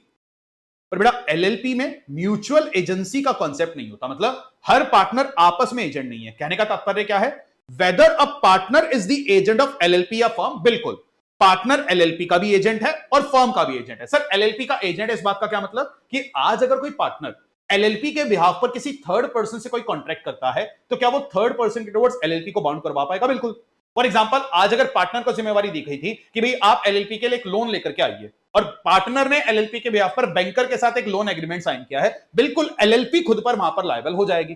तो एलएलपी का जो पार्टनर है वो पार्टनर एलएलपी का एजेंट है। इस बात का मीनिंग क्या होता है, जो आपके कॉन्ट्रैक्ट एक्ट का एजेंसी कॉन्ट्रैक्ट की बातें हैं वो यहां पर लगनी स्टार्ट हो जाएंगी। तो आपने जो एजेंसी कॉन्ट्रैक्ट सीखा होगा, वो एजेंट कॉन्ट्रैक्ट की सारी जिम्मेवारियां या सारे राइट्स यहां पर लगने स्टार्ट हो जाते हैं। पर क्या एक पार्टनर किसी दूसरे पार्टनर का एजेंट होता है? तो the answer is no. LLP में म्यूचुअल एजेंसी नहीं चलता, फर्म में चला करता था, पर एलएलपी में आपका म्यूचुअल एजेंसी का कांसेप्ट नहीं है।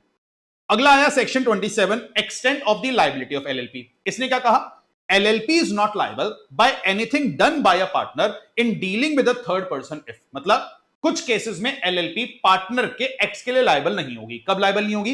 If the partner has no authority to act and the third person knows that he has no authority or does not know or believe him to be the authority। यहां पर बेटा बाजू में लिख लेना डॉक्ट्रिन ऑफ अल्ट्रा वायरस, आपको एक point उससे जल्दी समझ में आएगा कि बेटा अगर पार्टनर कोई एक्ट करने के लिए ऑथराइज ही नहीं था, उन कामों के लिए एलएलपी लायबल नहीं होगी, और यह जानकारी थर्ड पर्सन को थी। यहां पर लिख लेना डॉक्ट्रिन ऑफ कंस्ट्रक्टिव नोटिस। तो जो आपने कंपनीज एक्ट में सीखा था वही सारी बातें यहां पर ऑटोमेटिकली कर जाएंगे अप्लाई। सर इसका कोई एग्जांपल दे दो, जल्दी से बात समझ में आ जाएगी। लेट्स सपोज बेटा आज आप मैं हैं, हम दोनों ने मिलकर के यहां एक एलएलपी बनाई। तो एक तो मैं आ गया और साथ में मेरा एक स्टूडेंट आ गया, तो आप लोग यहां पर आ गए और हम दोनों ने मिलकर यहां एक एलएलपी बनाई। और एलएलपी किस लिए बनाई? हमने कहा जी नया बिजनेस करेंगे, हम सीए क्लासेस बेचा करेंगे, बढ़िया बढ़िया फैकल्टीज की वर्चुअल क्लासेस लाया करेंगे और उसको सेल करेंगे, बच्चों को वो क्लासेस प्रोवाइड किया करेंगे। बढ़िया से हम अपनी फ्रेंचाइजी ऑफिसेस खोलेंगे, जैसे एप्पल के आईफोन बिकते हैं इस टाइप से हम क्लासेस बेचा करेंगे। बढ़िया सा सेटअप होगा, स्क्रीन्स लगी होंगी, बच्चा जाएगा सेंटर पर, बढ़िया फीलिंग के साथ वो क्लास परचेज करेगा। इस इंटेंट से आज हमने एक एलएलपी बनाई। बड़ा इस टाइप से हमने एक एलएलपी बनाई, और आज आप स्टूडेंट हो और मैं भी इस एलएलपी का पार्टनर, तो हम दोनों एलएलपी के पार्टनर थे। हमने एलएलपी बनाई, फॉर्म फिलिप रेडी किया। फॉर्म फिलिप में ऑब्जेक्ट क्लॉज लिखने की जब बात आई, हमने ऑब्जेक्ट क्लॉज में लिखा कि हम ये एलएलपी बना रहे हैं सीए क्लासेस से डील करने के लिए, ये हमारी एलएलपी का ऑब्जेक्ट है। और बेटा आज अगर आप इस ऑब्जेक्ट को अटेन करने के लिए कोई भी सीए क्लासेस से रिलेटेड कॉन्ट्रैक्ट करते हो, एलएलपी लायबल हो जाएगी। पर लेट्स सपोज बेटा आज आप जा करके इस एलएलपी के बिहाफ पर कोई कॉन्ट्रैक्ट कराए और आप चॉकलेट्स मैन्युफैक्चरिंग करने का कॉन्ट्रैक्ट दे आए, या आप किसी को मोमोज बनाने का कॉन्ट्रैक्ट दे आए कि हम जी मोमोज बेचा करेंगे या चॉकलेट्स बनाकर बेचेंगे। मैंने कहा बेटा ये तो हमने एग्री नहीं किया था, हमने जो एलएलपी बनाई थी वो सीए का बिजनेस करने के लिए बनाई थी, ये कहां से आ गया? तो बेटा क्या अगर आप किसी से कॉन्ट्रैक्ट कराए, क्या हमारी एलएलपी इस कॉन्ट्रैक्ट पर लायबल होगी? The answer is no, because आप ये काम करने के लिए ऑथराइज्ड ही नहीं थे। तो यहां पर doctrine of ultra vires picture में आएगी और आप इसके लिए ऑथराइज नहीं। और क्या थर्ड पार्टी कहते जी मुझे क्या पता, नहीं कह पाएगी, बिकॉज वो इनकॉर्पोरेशन डॉक्यूमेंट और उसके ऑब्जेक्ट क्लॉज पब्लिक इंफॉर्मेशन होती है, और हम मानकर चलेंगे थर्ड पार्टी को इस चीज की जानकारी थी, तो इन कामों पर एलएलपी लायबल नहीं है। पर हां, अगर कोई पार्टनर अपनी अथॉरिटी में रहते हुए काम करता है, तब डेफिनेटली एलएलपी वहां पर लायबल हो जाएगी। That is a partner is liable to any person as a result of wrongful act. मतलब एलएलपी यहां पर लायबल है अगर पार्टनर अपनी अथॉरिटी में रहकर कोई काम करे। बट पार्टनर की लायबिलिटी क्या कह रही है बेटा, इस पॉइंट को बड़े ध्यान से समझना। ये कह रहा है a partner is liable to any person as a result of wrongful act और omission on his part during the business of LLP और with its authority. But normal cases में obligation of LLP is solely the obligation of LLP and shall be met out of the property of LLP. बेटा ये क्या कहना चाह रहा है? मैं चाहूंगा एक बार आप इस पॉइंट को एक बार खुद से रीड करिए, फिर एक एग्जांपल से इसको समझेंगे। चलिए बेटा समझते हैं इस पॉइंट को। तो बेटा इस पॉइंट में दो चीजें आ रही हैं। पहली चीज क्या कर रहा है, अगर कोई पार्टनर अपनी अथॉरिटी में रहकर कोई काम करता है और तरीके से अपना काम करता है, तो बेटा वहां पर वो जो काम करेगा उस कॉन्ट्रैक्ट के ऊपर पर्सनल लायबिलिटी पार्टनर की होगी, एलएलपी की होगी, एलएलपी की, बिकॉज उसने एलएलपी के नाम में वो काम किया है। पर अगर पार्टनर वो काम करते वक्त कोई रॉन्गफुल एक्ट करता है, कोई ओमिशन करता है, तो वहां पर एलएलपी पार्टनर से वो सारे डैमेजेस रिकवर करने का राइट रखती है। बिकॉज अगर एजेंट अपनी अथॉरिटी को तोड़ करके कोई काम करता है, तो रॉन्गफुल कामों के लिए एक प्रिंसिपल उन सारे डैमेजेस को रिकवर कर पाएगा। बड़े सारी बातें मिक्सअप हो जाएंगे, इसलिए बड़े ध्यान से जो मैं एग्जांपल ले जा रहा हूं समझिएगा। हमने पहला एग्जांपल लिया जहां पर आपने और मैंने मिलकर के एक एलएलपी बनाई थी। हमारी एलएलपी का पर्पस क्या था कि हम यहां पर सीए से रिलेटेड क्लासेस में डीलिंग करेंगे। आपने चॉकलेट्स मैन्युफैक्चरिंग का एक काम किया जो अल्ट्रा वायरस काम था। बेटा अल्ट्रा वायरस काम पर तो अनडाउटेडली एलएलपी लायबल नहीं होगी, बिकॉज एलएलपी वो काम करने के लिए ऑथराइज नहीं है, वहां तो थर्ड पार्टी सीधे आपको सू करेगी। अगला केस बेटा, हमने सीए क्लासेस का काम किया था और हमने आपस में एग्री किया था। लेट्स सपोज मैंने आपको एक राय दी थी कि बेटा देखो, हम जो भी क्लासेस खरीदते हैं वो क्लासेस लगभग 7,000 रुपए की एक क्लास आती है। हमारी क्लासेस का सेलिंग प्राइस यहां पर 10,000 रहेगा और 10,000 से नीचे आप कभी ना कोई क्लास मत बेचना। दैट इज, आप थर्ड पार्टी को कभी भी 10,000 से नीचे में क्लास बेचने का कॉन्ट्रैक्ट मत करना, बिकॉज मिनिमम 30% का प्रॉफिट मार्जिन हमें लेकर के चल रहा है। लेट्स प्रिज्यूम हम दोनों पार्टनर्स के बीच में चीज एग्री हुई थी और बेटा मैंने आपको यहां पर 100 क्लासेस प्रोवाइड कर दी। मैंने कहा बेटा ये पकड़ो आप गूगल ड्राइव, पेन ड्राइव, आप जाकर के 100 क्लासेस मार्केट में सेल करिए। बेटा आप गए, आपने सोचा जी सेल्स तो निकलने दी, आपने बहुत मेहनत करी, आप ये क्लासेस जाकर 6,000 में बेचा है और आपने थर्ड पर्सन से एग्री कर लिया कि आप उन्हें 6,000 में क्लासेस सेल कर रहे हो। बट आपने बाकी सारे सीए स्टूडेंट्स में 6,000 रुपए में सारी क्लासेस डिस्ट्रीब्यूट कर दी। पहली बात, क्या एलएलपी ये काम करने के लिए ऑथराइज थी? बिल्कुल। तो ये अल्ट्रा वायरस तो नहीं है। पर मुझे जैसे ही पता चला कि आपने 6,000 रुपए में बच्चों को क्लासेस बेची, मैं उन सारे बच्चों से कह रहा हूं सॉरी बच्चों, ये क्लासेस मैं आपको दे नहीं पाऊंगा। ये जो मेरा नलायक स्टूडेंट है ना, इस नलायक ने आपको 6,000 में क्लास देने का कॉन्ट्रैक्ट कर दिया है। ये कॉन्ट्रैक्ट हम नहीं कर सकते क्योंकि मैंने इसको कह रखा था कि 10,000 में कॉन्ट्रैक्ट होगा। सवाल उठता है बेटा, क्या यहां पर एलएलपी इस कॉन्ट्रैक्ट को ब्रीच कर पाएगी? The answer is no. Third party के टुवर्ड्स हम इस वाले कॉन्ट्रैक्ट पर बिल्कुल लायबल रहेंगे और हमें ये कॉन्ट्रैक्ट एंटरटेन करना पड़ेगा, बिकॉज यहां इंडोर मैनेजमेंट पिक्चर में आ जाएगी। और जितने भी ये थर्ड पार्टी स्टूडेंट्स हैं वो क्या कहेंगे, जी सर आपका नालायक स्टूडेंट है तो आप अपने नालायक स्टूडेंट को खुद समझाओ।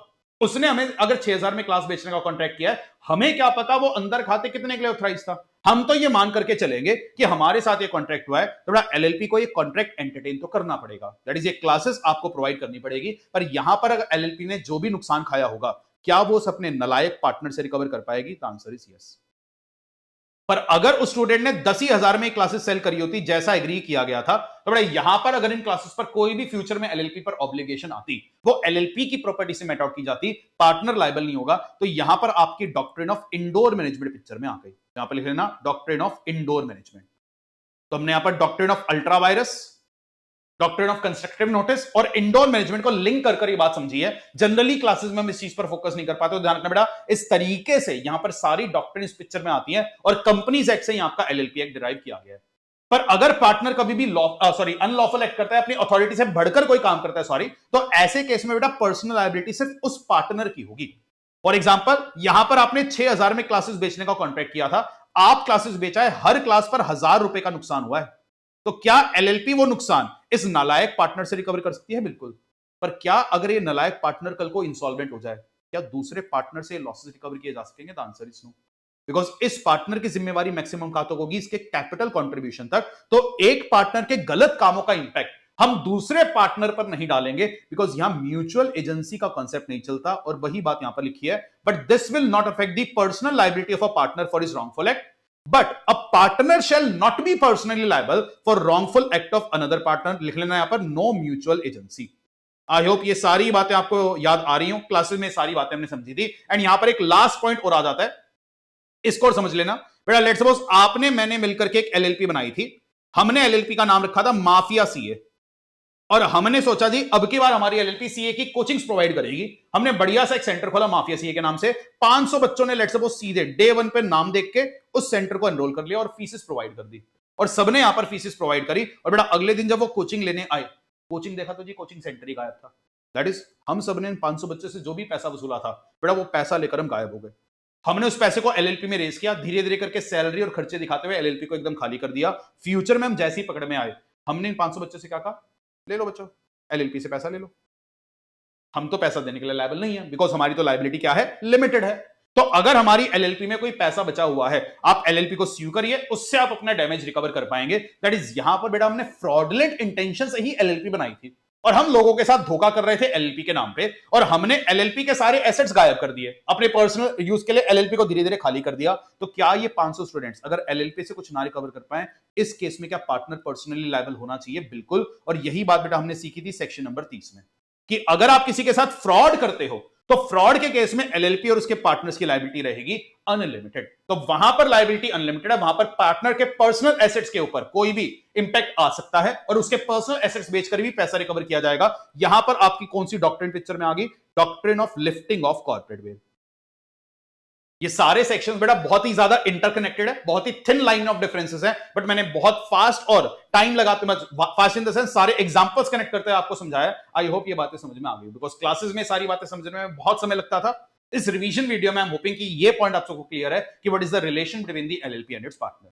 और यहां पर एक सिंपल सा सेक्शन आपका विसल ब्लोइंग का और हो रहा है, सेक्शन 31। सर विसल ब्लोइंग मतलब सीटी बजाना? बिल्कुल बेटा, क्योंकि रात को अगर कहीं चोरी होती है तो चौकीदार सीटी बजाकर सबको अवगत कराता है। सेम चीज यहां पर आ रही है कि आज अगर किसी एलएलपी के अंदर कोई फ्रॉड कुक हो रहा था, कोई ऑफेंस हो रहा था, और उसका कोई भी पार्टनर या एम्प्लॉय अगर विसल ब्लोइंग करता है, तो लॉ कह रहा है जी एलएलपी आप ऐसे पार्टनर एम्प्लॉय के अगेंस्ट कोई भी नेगेटिव एक्शन नहीं ले पाओगे। मतलब कोर्ट और ट्रिब्यूनल में रिड्यूस और waive any penalty of any partner और employee if it is satisfied that कि उस पार्टनर या एम्प्लॉय ने इन्वेस्टिगेशन के दौरान कोई यूजफुल इंफॉर्मेशन प्रोवाइड करी है, और अगर कोई ऐसी इंफॉर्मेशन प्रोवाइड की गई है तो बड़ा ऐसे केस में ट्रिब्यूनल एक और बात का ध्यान रखेगा कि वो एलएलपी अपने उस पार्टनर या एम्प्लॉय को थ्रेटन या सस्पेंड ना करे। तो अगर किसी इन्वेस्टिगेशन में कोई एम्प्लॉय या पार्टनर अपनी हेल्प प्रोवाइड करता है तो एलएलपी उसके अगेंस्ट कोई नेगेटिव स्टेप नहीं लेगी, और कोर्ट और ट्रिब्यूनल उस पार्टनर या एम्प्लॉय अगर उस पर भी कोई इंपैक्ट आ रहा था उसके सेंटेंस को या उसके फाइन को रिड्यूस कर पाएंगे। तो ये आ जाता है आपका एक सेक्शन विसल ब्लोइंग का। लास्टली एक छोटा सा सेक्शन यहां पर हो रहा है, section number 29, and that is partner by holding out. ये कॉन्सेप्ट आप बचपन में पार्टनरशिप में भी सीखते थे। ये सिंपली क्या कह रहा है? ये कह रहा है जी लेट्स सपोज यहां पर एक मिस्टर एक्स है। मिस्टर एक्स ने अपने वर्ड स्पोकन या कंडक्ट से मिस्टर वाई को बिलीव दिलाया कि भाई मिस्टर एक्स आज एक एलएलपी के पार्टनर है। तो लेट्स सपोज यहां पर एक एलएलपी आ रही थी, एलएलपी एबीसी, जिसमें 3 पार्टनर्स थे मिस्टर एबीसी। पर मिस्टर एक्स ने अपने कंडक्ट से मिस्टर वाई को यह विश्वास दिला दिया कि वो भी इस एलएलपी के अंदर पार्टनर है, और बेटा मिस्टर वाई ने उस फेथ पर एलएलपी को पैसा प्रोवाइड कर दिया। लेट्स सपोज उन्होंने इस फेथ पर एलएलपी को 1 करोड़ रुपए प्रोवाइड किए। तो बेटा सवाल ये उठता है, क्या मिस्टर वाई कल को एलएलपी से अपना ये 1 करोड़ वसूल कर पाएंगे? बिल्कुल, बिकॉज एलएलपी को ये पैसा प्रोवाइड किया गया है, एलएलपी तो अपनी इस लायबिलिटी पर डेफिनेटली लायबल होगी। पर बेटा अगर एलएलपी ये सारा 1 करोड़ रुपया धीरे धीरे लॉसेस में कन्वर्ट कर दे और एलएलपी के पास कुछ पैसा बचा ही नहीं, तो क्या later on mister Y mister X से पैसा रिकवर कर सकते हैं? The answer is yes, because mister X यहां पर क्या है? पार्टनर बाय होल्डिंग आउट, क्योंकि उन्होंने अपने कंडक्ट से मिस्टर वाई को विश्वास दिलाया था। तो लॉ क्या कह रहे हैं भाई कि अगर मिस्टर एक्स ने अपने वर्ड स्पोकन या रिटन से रिप्रेजेंट्स हिमसेल्फ और permits to be represented as a partner, तो बेटा ऐसे केस में अगर मिस्टर एक्स की उस रिप्रेजेंटेशन के फेथ पर मिस्टर वाई ने एलएलपी को पैसा दिया था, तो ऐसे केस में बेटा एलएलपी तो उस डेट पर लायबल होगी ही होगी, पर अगर एलएलपी से हम पैसा वसूल नहीं कर पाए तो मिस्टर एक्स भी यहां पर लायबल हो जाएंगे। और यहां पर एक छोटा सा पॉइंट हो रहा है, उसका ध्यान रखना बेटा। यहां पर ये पॉइंट क्या कह रहा है? Either with or without his knowledge, his representation reaches Mr. Y. इस बात का क्या मतलब है कि मिस्टर एक्स जो ये रिप्रेजेंटेशन दे रहे थे या किसी को देने दे रहे थे कि वो पार्टनर हैं, उनको ये बात पता है या नहीं कि उनकी रिप्रेजेंटेशन वाई तक पहुंची या नहीं, उससे फर्क नहीं पड़ता। अगर वाई ये साबित कर देता है कि मैंने मिस्टर एक्स की बात पर भरोसा किया था, सर क्या एग्जाम्पल बनेगा? फॉर एग्जाम्पल बेटा आज एक एलएलपी आ रही थी, एलएलपी एबीसी, जिसमें 3 पार्टनर्स थे एबीसी। बेटे तीनों पार्टनर्स एक क्लास में सारे स्टूडेंट्स को कह रहे हैं कि देखिए हर्ष सर हमारी एलएलपी के पार्टनर हैं। दैट इज मैं उस क्लास में खड़ा हूं और बेटा सब बच्चों को एक बात बोली गई कि एबीसी उस क्लास में सब बच्चों को कह रहे हैं कि जी हर्ष सर हमारी एलएलपी के पार्टनर हैं। बेटा मैंने कोई भी ऑब्जेक्शन रेज नहीं किया। तो यहां पर मैंने अपने कंडक्ट से आप सबको भरोसा दिलाया कि मैं इस एलएलपी का पार्टनर हूं, और मुझे यह बात पता भी है कि आप तक ये मैसेज जा रहा है, तो डेफिनेटली कल को मैं आपके टुवर्ड्स लायबल हो सकता हूं। अगला इंटरेस्टिंग पॉइंट, लेट्स सपोज बेटा ये एबीसी क्लास में खड़े होकर ये बात कर रहे थे कि हर्ष सर हमारी एलएलपी में पार्टनर है। बेटा सारी बातें स्टूडेंट्स भी सुन रहे थे और यही क्लास रिकॉर्ड हो रही थी, बैक स्टूडियो में बैठे एक टीचर भी इस बात को सुन रहे थे, और मुझे ये चीज नहीं पता थी कि जी स्टूडियो में पीछे एक टीचर भी बैठे हुए हैं और वो इस बात को सुन रहे हैं। और बेटा उस टीचर ने मेरी इस रिप्रेजेंटेशन पर एलएलपी को पैसा प्रोवाइड कर दिया। क्या मैं कल को इस टीचर के टुवर्ड्स भी लायबल होऊंगा? बिल्कुल, बिकॉज उन्होंने मेरी इस रिप्रेजेंटेशन पर रिलाई किया है, चाहे मुझे इस चीज की जानकारी थी या नहीं कि मेरी रिप्रेजेंटेशन इस टीचर तक पहुंची, उस बात से फर्क नहीं पड़ता। तो दिस इज ऑल अबाउट आपका पार्टनर बाय होल्डिंग आउट। बेटा ये एलएलपी का सेगमेंट नंबर 4 आता है। ये सेगमेंट नंबर 4 थोड़ी सी कंफ्यूजन जरूर क्रिएट करता है, बट आई ट्राइड कि मैं सारे एग्जांपल्स को इंटरलिंक करते हुए यहां पर आपको क्लैरिटी प्रोवाइड करूं। तो अगर मैं सारी बातों को समअप करूं, अगर अल्ट्रा वायरस एक्ट किया जाएगा, एलएलपी लायबल नहीं है, पार्टनर की पर्सनल लायबिलिटी आएगी। आप अथॉरिटी में रहते हुए तरीके से काम करोगे पार्टनर, आपकी कोई भी जिम्मेवारी नहीं है, एलएलपी ही अपने डेट्स के लिए लायबल है।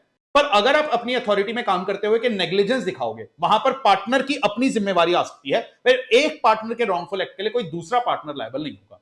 पर अगर पूरी की पूरी एलएलपी बनाई ही फ्रॉडुलेंट पर्पस के लिए गई थी, तो वहां पर एलएलपी और पार्टनर्स की लायबिलिटी पर कोई भी लिमिट नहीं होती। बाकी आपने विसल ब्लोइंग एंड एक पार्टनर बाय होल्डिंग आउट का टॉपिक यहां पर एडिशनल सीखा, तो this is the crux of आपका सेगमेंट नंबर 4। तो ये एलएलपी का आपका सेगमेंट 4 भी यहां पर कंप्लीट हो जाता है। तो हमने सेगमेंट 1 कंप्लीट किया था, basics of LLP page first and second, incorporation page number 3, partner and their relation page number 4। इसके बाद बेटा सेगमेंट 4 हमने कंप्लीट किया, relation between the LLP and its partner, ये आपका कॉम्पैक्ट का पेज नंबर 5 आया। इसके बाद अगला सेगमेंट तो बड़ा आसान है, capital contribution and financial disclosure page number 6, and finally कुछ मिसलेनियस बातें पेज 7 से 8। ये तो बड़ा आसान है, आते हैं और इनको निपटाते हैं। आएंगे बेटा page 6 of your LLP act, जहां पर सबसे पहली बात आ रही है कंट्रीब्यूशन की। और बेटा कोई भी पार्टनर एलएलपी में जब कैपिटल कंट्रीब्यूशन प्रोवाइड करता है, वो कैश के फॉर्म में भी हो सकता है, या वो किसी मूवेबल इमूवेबल प्रॉपर्टी के फॉर्म में भी हो सकता है। उसमें मनी, प्रोमिसरी नोट, कोई भी तरीके से आ सकता है। वो चाहे तो कोई एसेट भी दान दे सकता है, या अपनी सर्विसेज भी एलएलपी को प्रोवाइड कर सकता है, वो भी कैपिटल कंट्रीब्यूशन मान लिया जाएगा। अरे सर, पार्टनर कोई एसेट दे रहा है, कोई सर्विसेज दे रहा है, वो भी कैपिटल कंट्रीब्यूशन माना तो जा रहा है, पर उसको हम बुक्स में किस वैल्यू पर रिकॉर्ड करेंगे? तो लॉ कह रहा है भाई इस केस में आपको उसकी मॉनेटरी वैल्यू पता लगानी पड़ेगी। एक वैल्यूअर से आप उसकी वैल्यूएशन करवाना और वो मॉनेटरी वैल्यू आप रिकॉर्ड करना। इस पॉइंट पर भी इंस्टीट्यूट ने एक सवाल बनाया, और सवाल बड़ा बढ़िया है। उसमें वो क्या कह रहे जी, आप ही मॉनेटरी वैल्यू किस दिन की देखेंगे? जिस दिन पार्टनर आ रहा है, जिस दिन कॉन्ट्रैक्ट हो रहा है, जिस दिन पार्टनर ने वो कैपिटल कंट्रीब्यूट करी है। तो जिस दिन वो कैपिटल कंट्रीब्यूट करी गई है, उस दिन उसकी जो मॉनेटरी वैल्यू है वो यहां पर चेक की जाएगी। इस पॉइंट पर भी एक एमसीक्यू है, ध्यान रखना। एंड लास्टली पॉइंट कह रहे हैं भाई, obligation to contribute, that is obligation of a partner to contribute money or other property or other benefit or to perform service for an LLP shall be as per the LLP agreement। तो आपको कितना पैसा provide करना है, कितनी services render करनी है, वो एज पर एलएलपी एग्रीमेंट होगा। और आज किसी भी क्रेडिटर ने आपके कंट्रीब्यूशन के बेसिस पर एलएलपी को कोई पैसा प्रोवाइड किया था, तो बड़ा वो कैपिटल कंट्रीब्यूशन आपको लाना ही पड़ेगा। मतलब आपकी लायबिलिटी तो है, इवन दो वो लिमिटेड है, पर स्टिल लायबिलिटी है। तो up to your capital contribution का अमाउंट आप क्रेडिटर्स के टुवर्ड्स हमेशा लायबल रहेंगे, ध्यान रखिएगा। चलिए, तो ये आ गया बेटा आपका कैपिटल कंट्रीब्यूशन। अगला टॉपिक यहां पर आपका है फाइनेंशियल डिस्क्लोजर। हर एलएलपी तैयार करेगी अपने बुक्स ऑफ अकाउंट्स। एलएलपी के पास चॉइस होती है, वो चाहे तो अक्रूवल या कैश बेसिस भी फॉलो कर सकती है। कंपनी के पास भी चॉइस नहीं होती, कंपनी सिर्फ अक्रूवल फॉलो करती है, पर एलएलपी को कैश बेसिस भी अलाउड है। पर डबल एंट्री सिस्टम आपके लिए मैंडेटरी है, और आप इन सारे बुक्स ऑफ अकाउंट्स को रजिस्टर्ड ऑफिस पर प्रिजर्व करके रखेंगे 8 सालों के लिए। अगली बात बेटा, statement of account and solvency, इसको आप समझ लेना balance sheet PNL. Statement of accounts मतलब पीएनएल, स्टेटमेंट ऑफ सॉल्वेंसी मतलब बैलेंस शीट। तो हर एलएलपी को अपनी एक statement of account and solvency her financial year में बनानी होगी, और उसे आप फाइल कितने दिन में करोगे? Within 6 months from the end of each financial year. तो every LLP shall within a period of 6 months from the end of each financial year prepare a statement of account and solvency and signed by the designated partner. और बेटा फिर इसको आप इसको ROC के पास कब तक फाइल करोगे? इसको ध्यान से समझना। तो लॉ कह रहे जी, अगर 31 मार्च को आपका फाइनेंशियल ईयर खत्म हुआ, तो एलएलपी 6 महीने में आप अपने बैलेंस शीट पीएनएल तैयार कर लेना। 6 महीने का मतलब 30 सितंबर। और जैसे ही ये 6 महीने कंप्लीट हो जाएंगे, अगले 30 दिन में आपको ये खाते आरओसी के पास फाइल भी करने होंगे। दैट इज, आप ये खाते आरओसी के पास कब तक फाइल कर दोगे? With in 30 days from the end of दो 6 मंथ्स। तो टेक्निकली अगर मैं कहूं, साल खत्म होने के बाद 6 महीने आपको मिलते हैं खाते बनाने के लिए, तैयार करने के लिए, मे बी ऑडिट रिक्वायर्ड है तो ऑडिट के लिए, और खाते तैयार हो जाने के बाद अगले 30 दिन में आप आरओसी के पास उसे फाइल भी करोगे। और बेटा क्या एलएलपी को ऑडिट भी करवाना पड़ता है? बिल्कुल। हर एलएलपी अपने balance sheet, PNL, books of accounts को ऑडिट करवाएगी, पर ऑडिट करवाने से आप एग्जम्प्ट हो सकते हो। कब हो सकते हो? जब आपकी टर्नओवर 40 लाख से कम है, कंट्रीब्यूशन 25 लाख या उससे कम है। और बेटा यहां पर लॉ में लिखा तो और है, पर हमने क्लासेस में सीखा था, आप इसको इंटरप्रेट कर लेना एज एंड। तो आपकी टर्नओवर और कंट्रीब्यूशन अगर विद इन लिमिट है, तो ऑडिट से आप एग्जम्प्ट हो। पर अगर टर्नओवर 40 से ज्यादा हुई या टर्नओवर 25 से ज्यादा हुई, तो आपको ऑडिट बिल्कुल करवाना पड़ेगा। अगली और कुछ बातें, हर एलएलपी अकाउंटिंग स्टैंडर्ड्स फॉलो करेगी, जो सेंट्रल गवर्नमेंट नफरा से कंसल्ट करने के बाद करेगा प्रिस्क्राइब, और उसे बनाता है आईसीएआई। जैसे कंपनीज को अपनी एक एनुअल रिटर्न बनानी होती है, एलएलपी को भी एनुअल रिटर्न बनानी है, और एनुअल रिटर्न एलएलपी कितने दिन में फाइल करेगी? Within 60 days from the end of the financial year. अगला करेगा जी inspection, that is the incorporation document, name of the partner, statement of account and solvency और एनुअल रिटर्न। एलएलपी के जो ये वाले डॉक्यूमेंट्स हम आरओसी के पास फाइल करते हैं, ये बेटा पब्लिक डॉक्यूमेंट्स होते हैं, और कोई भी पर्सन जाकर इन्हें इंस्पेक्ट कर पाएगा। और अगर कोई एलएलपी जानबूझकर आरओसी के पास गलत जानकारी फर्निश करती है तो ऐसे केस में 2 साल की जेल उस पार्टनर या डेजिग्नेटेड पार्टनर पे और 1 से 5 लाख तक का फाइन। अगला कह रहे जी power of ROC to obtain information, कि आरओसी अगर चाहे वो एलएलपी से कोई भी डेटा मंगवा सकता है और वो डेटा फर्निश करना एलएलपी की जिम्मेवारी होगी और उन्हें पूरा सहायता या कॉपरेशन आरओसी को देना पड़ेगा, और अगर आपने ऐसा नहीं किया आरओसी सम्मन इशू करके उस पर्सन को अपने पास बुला भी सकता है। अगला कह रहे हैं जी कंपाउंडिंग ऑफ ऑफेंसेस, इस पॉइंट को थोड़ा ध्यान से समझना। आई नो बेटा मैं थोड़ा सा फास्ट जा रहा हूं but this is super fast revision. आते इस लास्ट सेक्शन 39 पर, ये क्या कहना चाह रहे हैं बेटा, कंपाउंडिंग का मतलब होता है अपने गुनाहों की माफी मांग लेना कि हाँ जी मेरे से गुनाह हुआ था, माफ कर दीजिए। और कंपाउंडिंग करवाने से फायदा क्या होता है? कंपाउंडिंग कराने का फायदा यह है कि अगर आप किसी ऑफेंस को कंपाउंड करा लेते हो तो ऐसे केस में आपके अगेंस्ट प्रोसिक्यूशन कोर्ट में लॉन्च नहीं किया जाएगा, और अगर ऑलरेडी प्रोसिक्यूशन लॉन्च था तो उसे ड्रॉप कर दिया जाएगा, तो आप एटलीस्ट प्रोसिक्यूट नहीं होंगे। और बेटा आप कौन से ऑफेंसेस को कंपाउंड करा सकते हो? आप एलएलपी एक्ट के सिर्फ उन्हीं ऑफेंसेस को कंपाउंड करा सकते हो जहां पर फाइन की पनिशमेंट है, मतलब अगर कहीं जेल की पनिशमेंट है वहां पर आप कंपाउंड नहीं करा पाओगे। कंपाउंडिंग करेगा कौन? आरडी। पर आरडी के पास सीधे मत जाना, आप अपनी कंपाउंडिंग एप्लीकेशन आरओसी को देना, आरओसी आपकी एप्लीकेशन आरडी तक पहुंचा देगा, और जिस दिन आरडी उसे कंपाउंड कर दे आप आरओसी को अगले 7 दिन में बताना। अब बेटा आरडी फ्री में कंपाउंड करेगा? The answer is no. RD उसके लिए आपसे फीस कलेक्ट करेगा, और वो फीस कितनी हो सकती है? दैट इज मिनिमम फीस तो वो उतनी चार्ज करेगा जितनी उस ऑफेंस का मिनिमम फाइन था, और मैक्सिमम फाइन तक वो आपकी कंपाउंडिंग फीस कलेक्ट कर लेगा। सर फिर फायदा ही क्या है? बेटा आप उस सारे हेडेक से बच जाओगे, कोर्ट कचहरी के चक्कर लगाना, डेली कोर्ट की हियरिंग्स में जाना, उन सब हेडेक से आप बच जाते हो अगर आप कंपाउंडिंग करा लोगे। पर ध्यान रखना अगर सिमिलर नेचर का ऑफेंस 3 साल में आप रिपीट करते हो तो वो कंपाउंड नहीं हो पाएगा। कंपाउंडिंग का प्रोसीजर क्या है? कंपाउंडिंग का फायदा क्या है? लॉ कह रहे जी अगर आप कंपाउंडिंग करा जाते हो कोई प्रोसिक्यूशन लॉन्च होने से पहले तो प्रोसिक्यूशन लॉन्च नहीं किया जाएगा, और प्रोसिक्यूशन के दौरान कंपाउंडिंग कराइए तो प्रोसिक्यूशन वहां पर ड्रॉप कर दिया जाएगा, आपको जेल नहीं होगी। और कंपाउंड कराने के बावजूद भी आरडी ने कहा जी ठीक है मैं आपका ऑफेंस कंपाउंड कर रहा हूं क्योंकि आपने वो रिटर्न वगैरह फाइल नहीं करी थी, वो रिटर्न आप फाइल कर देना, और कंपाउंड कराने के बावजूद अगर आप फिर वो रिटर्न फाइल नहीं करते तो फिर आप पर double the amount of fine apply करा जा सकता है। ध्यान रखना बेटा ये कॉन्सिक्वेंसेस आपके कंपाउंडिंग के आएंगे। ये आपका आया एलएलपी का segment number 5, and this brings us to the last segment of the LLP. And last segment बेटा आपका मिसलेनियस सेगमेंट है जो पेज 7 to 8 में कवर्ड है। सबसे पहली बात यहां पर आ रही है partners transferable interest. For example मैं एक एलएलपी का आज पार्टनर हूं, मैंने अनाउंसमेंट कर दी आप में से कोई बच्चा अगर लॉ में 100/100 ला रहा है, फ्यूचर में इस एलएलपी से जो भी प्रॉफिट मेरे को आता होगा वो प्रॉफिट मैं आपको ट्रांसफर कर दूंगा। लेट सपोज हमारे बीच में एक कॉन्ट्रैक्ट हो रहा है, क्या हम ऐसा कॉन्ट्रैक्ट कर सकते हैं? लॉ कहते हैं जी बिल्कुल अलाउड है। एक पार्टनर अगर एलएलपी से मिलने वाला प्रॉफिट किसी और को पास ऑन करना चाहे चलेगा, वो पार्टनर का अपना पर्सनल मैटर है। पर बेटा जब मैं इस तरीके का कॉन्ट्रैक्ट करके आपको ये अधिकार बेच रहा हूं, क्या इसका ये मतलब है कि आप उस एलएलपी के पार्टनर हो? नहीं। क्या आप उस एलएलपी में जाकर इंटरफेयर कर सकते हो? द आंसर इज नहीं। यही बात सेक्शन 42 ने क्लैरिफाई करी। अगली बात है कन्वर्जन इनटू एलएलपी। आप अगर चाहे एक नॉर्मल फर्म को एलएलपी में कन्वर्ट कर सकते हैं, उसका पूरा प्रोसेस शेड्यूल 2 में है। आप चाहे तो आप प्राइवेट कंपनी को भी एलएलपी में कन्वर्ट कर सकते हैं, उसका प्रोसेस 3rd शेड्यूल में है। और आप चाहे तो आप अनलिस्टेड पब्लिक कंपनी को भी एलएलपी में कन्वर्ट कर पाएंगे, और उसका पूरा प्रोसेस शेड्यूल 4 में, क्योंकि एलएलपी एक्ट में शेड्यूल टोटल 4 ही है। बस ध्यान रखना आप किसी लिस्टेड कंपनी को डायरेक्टली एलएलपी में कन्वर्ट नहीं कर सकते, पहले आप उसको डीलिस्ट करवाएंगे तभी जाकर के वो एलएलपी में कन्वर्ट होगी। एलएलपी में जितने भी आप एलएलपी का जब भी आप कन्वर्जन करना चाहेंगे तो आप रिक्वेस्टेड डॉक्यूमेंट आरओसी के पास फाइल करना। आरओसी अगले 15 दिन में आपको एक नया सर्टिफिकेट ऑफ इनकॉर्पोरेशन देगा और आपकी एलएलपी कन्वर्ट हो जाएगी, और कन्वर्ट होने पर एलएलपी और पार्टनर शेड्यूल के जो भी प्रावधान थे उसके हिसाब से लायबल होंगे। ध्यान रखना पुरानी लायबिलिटीज अब एलएलपी के नाम में कंटिन्यू हो जाएगी, तो जितने भी पुराने एसेट या लायबिलिटीज थी वो अब एलएलपी के एसेट बन जाएंगे और एलएलपी के नाम में वो हो जाती है कंटिन्यू।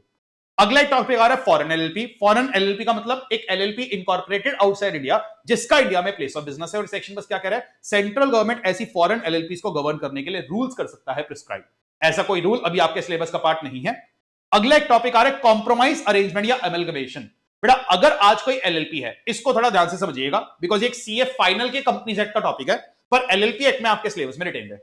अगर आज कोई एलएलपी अपने किसी भी पार्टनर या क्रेडिटर के साथ किसी भी प्रकार का कॉम्प्रोमाइज या अरेंजमेंट करना चाहती है, कॉम्प्रोमाइज अरेंजमेंट मतलब जैसा आप कंपनीज के केस में सीखते थे इंटरनल रिकंस्ट्रक्शन, एक्सटर्नल रिकंस्ट्रक्शन, इस टाइप का कुछ काम आप अपने क्रेडिटर या पार्टनर के साथ करना चाहते हो तो वो अलाउड है। और कॉम्प्रोमाइज या अरेंजमेंट करने की पावर किसके पास है? ट्रिब्यूनल के पास। ट्रिब्यूनल के पास कॉम्प्रोमाइज या अरेंजमेंट करवाने के लिए आपको एक कॉम्प्रोमाइज या अरेंजमेंट की स्कीम बनाकर एनसीएलटी के पास लेकर जाना होगा। और एनसीएलटी के पास स्कीम बनाकर कौन लेकर जा सकता है? एलएलपी खुद, या एलएलपी का कोई भी पार्टनर या कोई भी क्रेडिटर, या अगर एलएलपी लिक्विडेशन के अंदर थी तो लिक्विडेटर भी कॉम्प्रोमाइज या अरेंजमेंट की स्कीम फाइल कर सकता है। और जैसे ही आप एनसीएलटी के पास कॉम्प्रोमाइज अरेंजमेंट की स्कीम फाइल करोगे, एनसीएलटी फिर उस एलएलपी को ऑर्डर देगा जी मेरे कहे मुताबिक आप अपने पार्टनर्स और क्रेडिटर्स की एक मीटिंग बुलाइए। फिर बेटा पार्टनर्स एंड क्रेडिटर्स की मीटिंग है, और ये पॉइंट बड़ा इंपॉर्टेंट है बिकॉज सीए फाइनल में इस पर बड़े सवाल आते हैं। और बेटा जैसे ही पार्टनर्स या क्रेडिटर्स की मीटिंग आएगी तो उस कॉम्प्रोमाइज या अरेंजमेंट पर पार्टनर्स या क्रेडिटर्स के अप्रूवल लेने का तरीका क्या होगा। तो लॉ ने कहा है जी अप्रूवल के लिए हमें दो चीजें चेक करनी होंगी, मेजॉरिटी नंबर एंड 75% वैल्यू।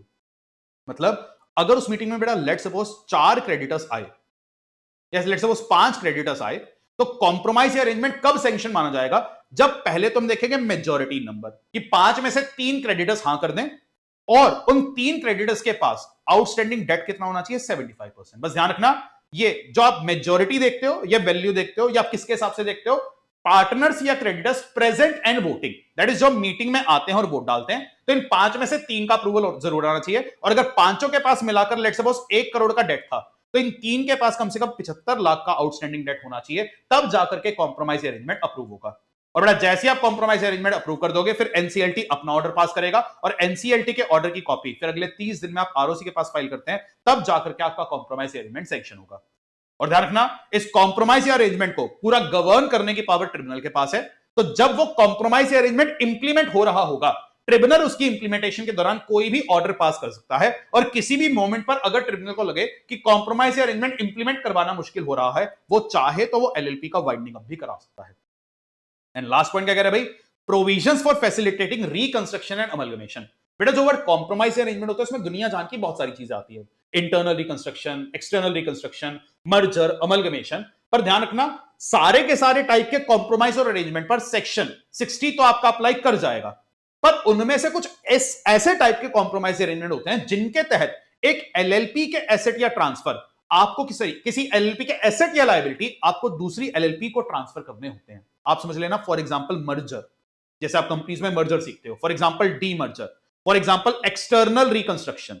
तो ये टाइप का जो कॉम्प्रोमाइज और अरेंजमेंट होता है ना, यहां पर आपको एक एलएलपी के एसेट और लायबिलिटी को दूसरी ट्रांसफरी एलएलपी को ट्रांसफर करना पड़ता है। दैट इज, यहां पर 2 एलएलपीज इन्वॉल्व होती है। तो लॉ कहते हैं जब भी आप ऐसा कॉम्प्रोमाइज अरेंजमेंट कर रहे हो जहां पर 2 एलएलपीज इन्वॉल्व हैं, वहां पर आपको सेक्शन 62 की एडिशनल बातें माननी पड़ेगी। क्या कह रहे हैं भाई, where an application is made to tribunal under section 60 और एनसीएलटी को आप ये साबित कर दो कि आप जिस प्रकार का कॉम्प्रोमाइज अरेंजमेंट करने जा रहे हो उसमें एलएलपी का रिकंस्ट्रक्शन हो रहा है और वहां पर 2 या 2 से ज्यादा एलएलपी इन्वॉल्व है, and property and liability of the transferor LLP is required to be transferred to the transferee LLP, तब ये सेक्शन भी अप्लाई करेगा। ध्यान रखना, अगर नॉर्मल कॉम्प्रोमाइज अरेंजमेंट था सिर्फ सेक्शन 60 लगता है, पर अगर मर्जर, डीमर्जर इस टाइप का काम आप कर रहे हो तो 60 के साथ साथ 62 भी लगता है। इसकी एडिशनल बातें आपको माननी है। और यहां पर एडिशनल बातें क्या करिए कि भाई अब की बार एनसीएलटी जब ऐसा कॉम्प्रोमाइज अरेंजमेंट सैंक्शन करेगा, वो अपने ऑर्डर में कुछ बातें स्पेसिफिकली बताएगा। वो कहेगा जी इस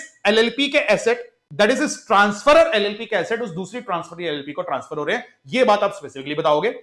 ट्रांसफरर एलएलपी के जितने भी लीगल केसेस थे ट्रांसफरी एलएलपी के नाम में कंट्रीब्यूट हो जाएंगे। और बड़ा आज जो भी एलएलपी नंबर 1 एलएलपी नंबर 2 में जाकर मर्ज लेट सपोज हो रही है, तो अनडाउटेडली एलएलपी नंबर 1 का वजूद खत्म हो जाएगा। तो बड़ा यहां पर ये एलएलपी हो जाती है डिसॉल्व, पर क्या आपने इसके एसेट्स को बेचकर लायबिलिटीज को धीरे धीरे रीपे किया? नहीं। मतलब यहां वाइंडिंग अप नहीं होता, तो एलएलपी हो रही है dissolve without winding up. Provision for dissenting person, मतलब एलएलपी नंबर 1 का अगर कोई पार्टनर अड़ गया था, नहीं जी मुझे एलएलपी नंबर 2 में नहीं जाना, उसका पार्टनर नहीं बनना, तो उसको हम एग्जिट ऑफर दे देंगे, पैसा दिलवा देंगे, ये ऑर्डर ट्रिब्यूनल पास करेगा, या जो भी और ऑर्डर एनसीएलटी आपको सही लगे आप यहां पर पास कर पाओगे। तो ध्यान रखना बड़ा, इस टाइप से एनसीएलटी का ऑर्डर आएगा, जो भी ऑर्डर आएगा उसकी कॉपी आपको आरओसी के पास 30 दिन में फाइल करनी है। बस एक छोटा सा point, LLP shell never be amalgamated with the company. मतलब एलएलपी क्या क्लैरिफाई कर रहा है कि आप किसी एलएलपी को किसी कंपनी में मर्ज नहीं कर सकते, मर्ज अगर करोगे तो सिर्फ किसी एलएलपी में ही करेंगे। एंड फाइनली बेटा लास्ट कुछ मिसलेनियस टॉपिक्स आ रहे हैं। एक तो आ रहा है आपका winding up and dissolution, this is very important, इस पर पेपर में सवाल आने के असर बहुत ज्यादा है, बिकॉज इस पर क्वेश्चन आपके आरटीपी एमटीपी में भी कवर्ड है। ये कह रहे जी किसी भी एलएलपी का बाइंडिंग अप आज के दिन में वॉलंटरीली भी हो सकता है या ट्रिब्यूनल कंपल्सरी भी कर सकता है। बेटा वॉलंटरीली एलएलपी कैसे बंद होगी, वो बात आपकी इंसॉल्वेंसी एंड बैंक्रप्सी कोड में लिखी है। मैंडेटरली एलएलपी बहुत सारे ग्राउंड्स पर बंद हो सकती है। किसी भी एलएलपी के बंद होने का जो सबसे मेजर ग्राउंड होता है कि वो अपना डेट पे नहीं कर पा रही, पर अगर एलएलपी ने डेट पे नहीं किया, अगर आप उस ग्राउंड पर एलएलपी को बंद करना चाहते हो, वो बात भी आईबीसी में लिखी है। बट अगर उसके अलावा किसी और ग्राउंड पर आप एलएलपी को बंद कर रहे हो, तो उसका प्रावधान आपका एलएलपी एक्ट में लिखा है। और वही बात यहां पर आ रही है कि आप एक एलएलपी को एनसीएलटी के द्वारा एलएलपी एक्ट में कब कब बंद करा सकते हो, मतलब किन ग्राउंड्स पर बंद करवाओगे।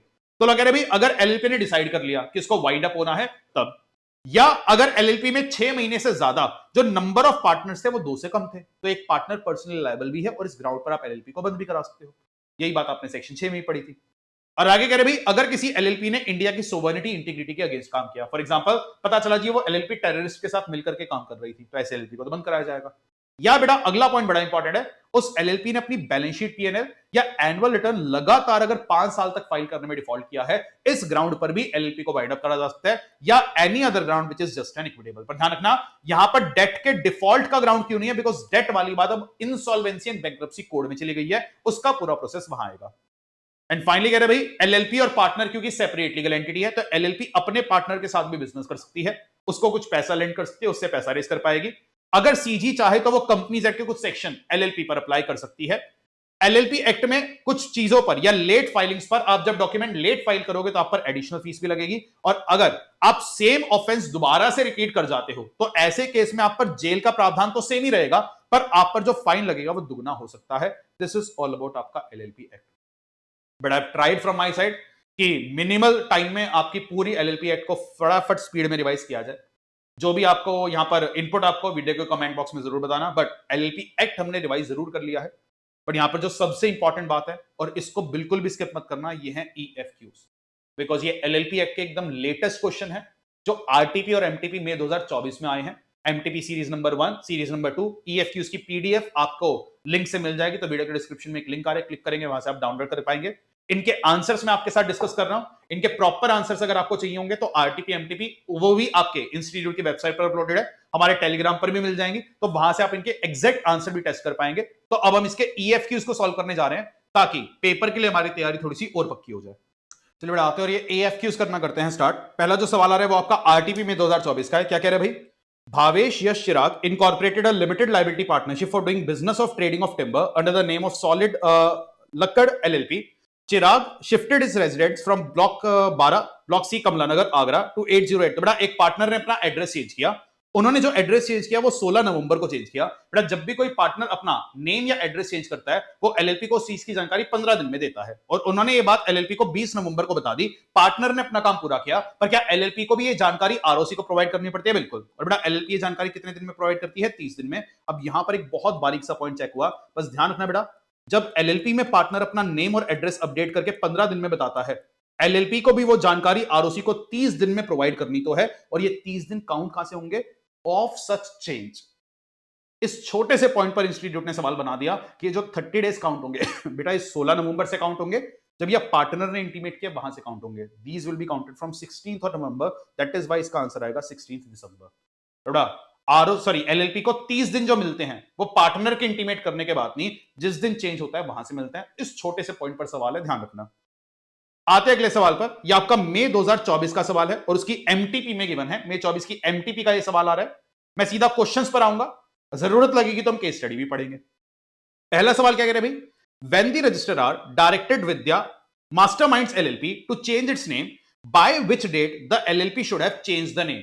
तो भाई आज आरओसी ने कहा जी आप अपना नाम बदलिए, तो उसको अपना नाम कितने टाइम में चेंज करना पड़ेगा? बट नाम तो यहां पर 3 महीने में ही चेंज हो रहा है, तो यहां पर बाकी दोनों ऑप्शन तो गलत है। 3 महीने काउंट कहां से होंगे?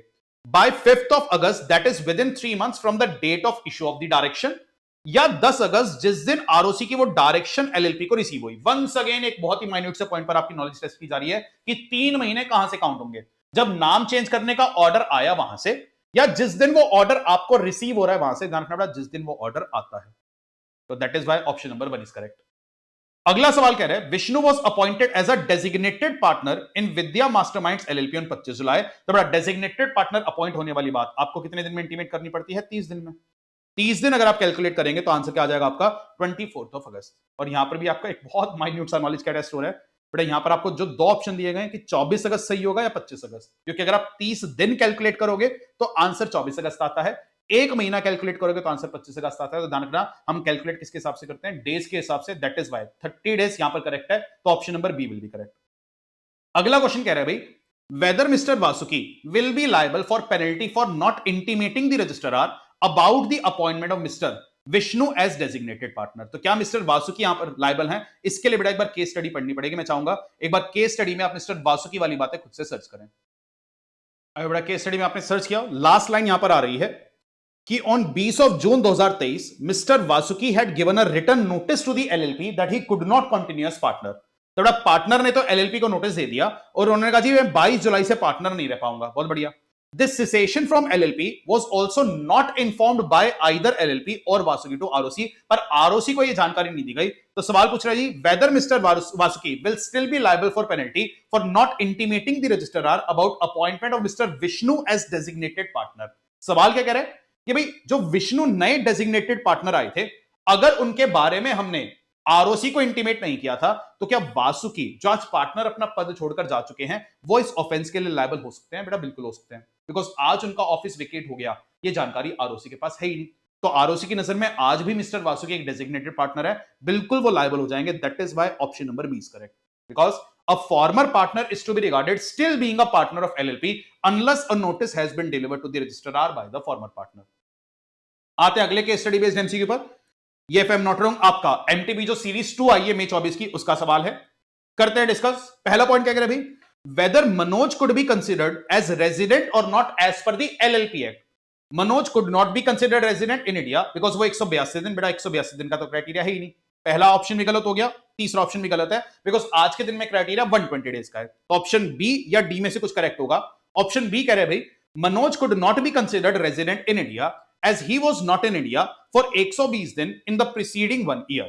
That is only for, that is why वो क्योंकि पिछले साल 120 दिन इंडिया में नहीं थे, that is why resident नहीं है।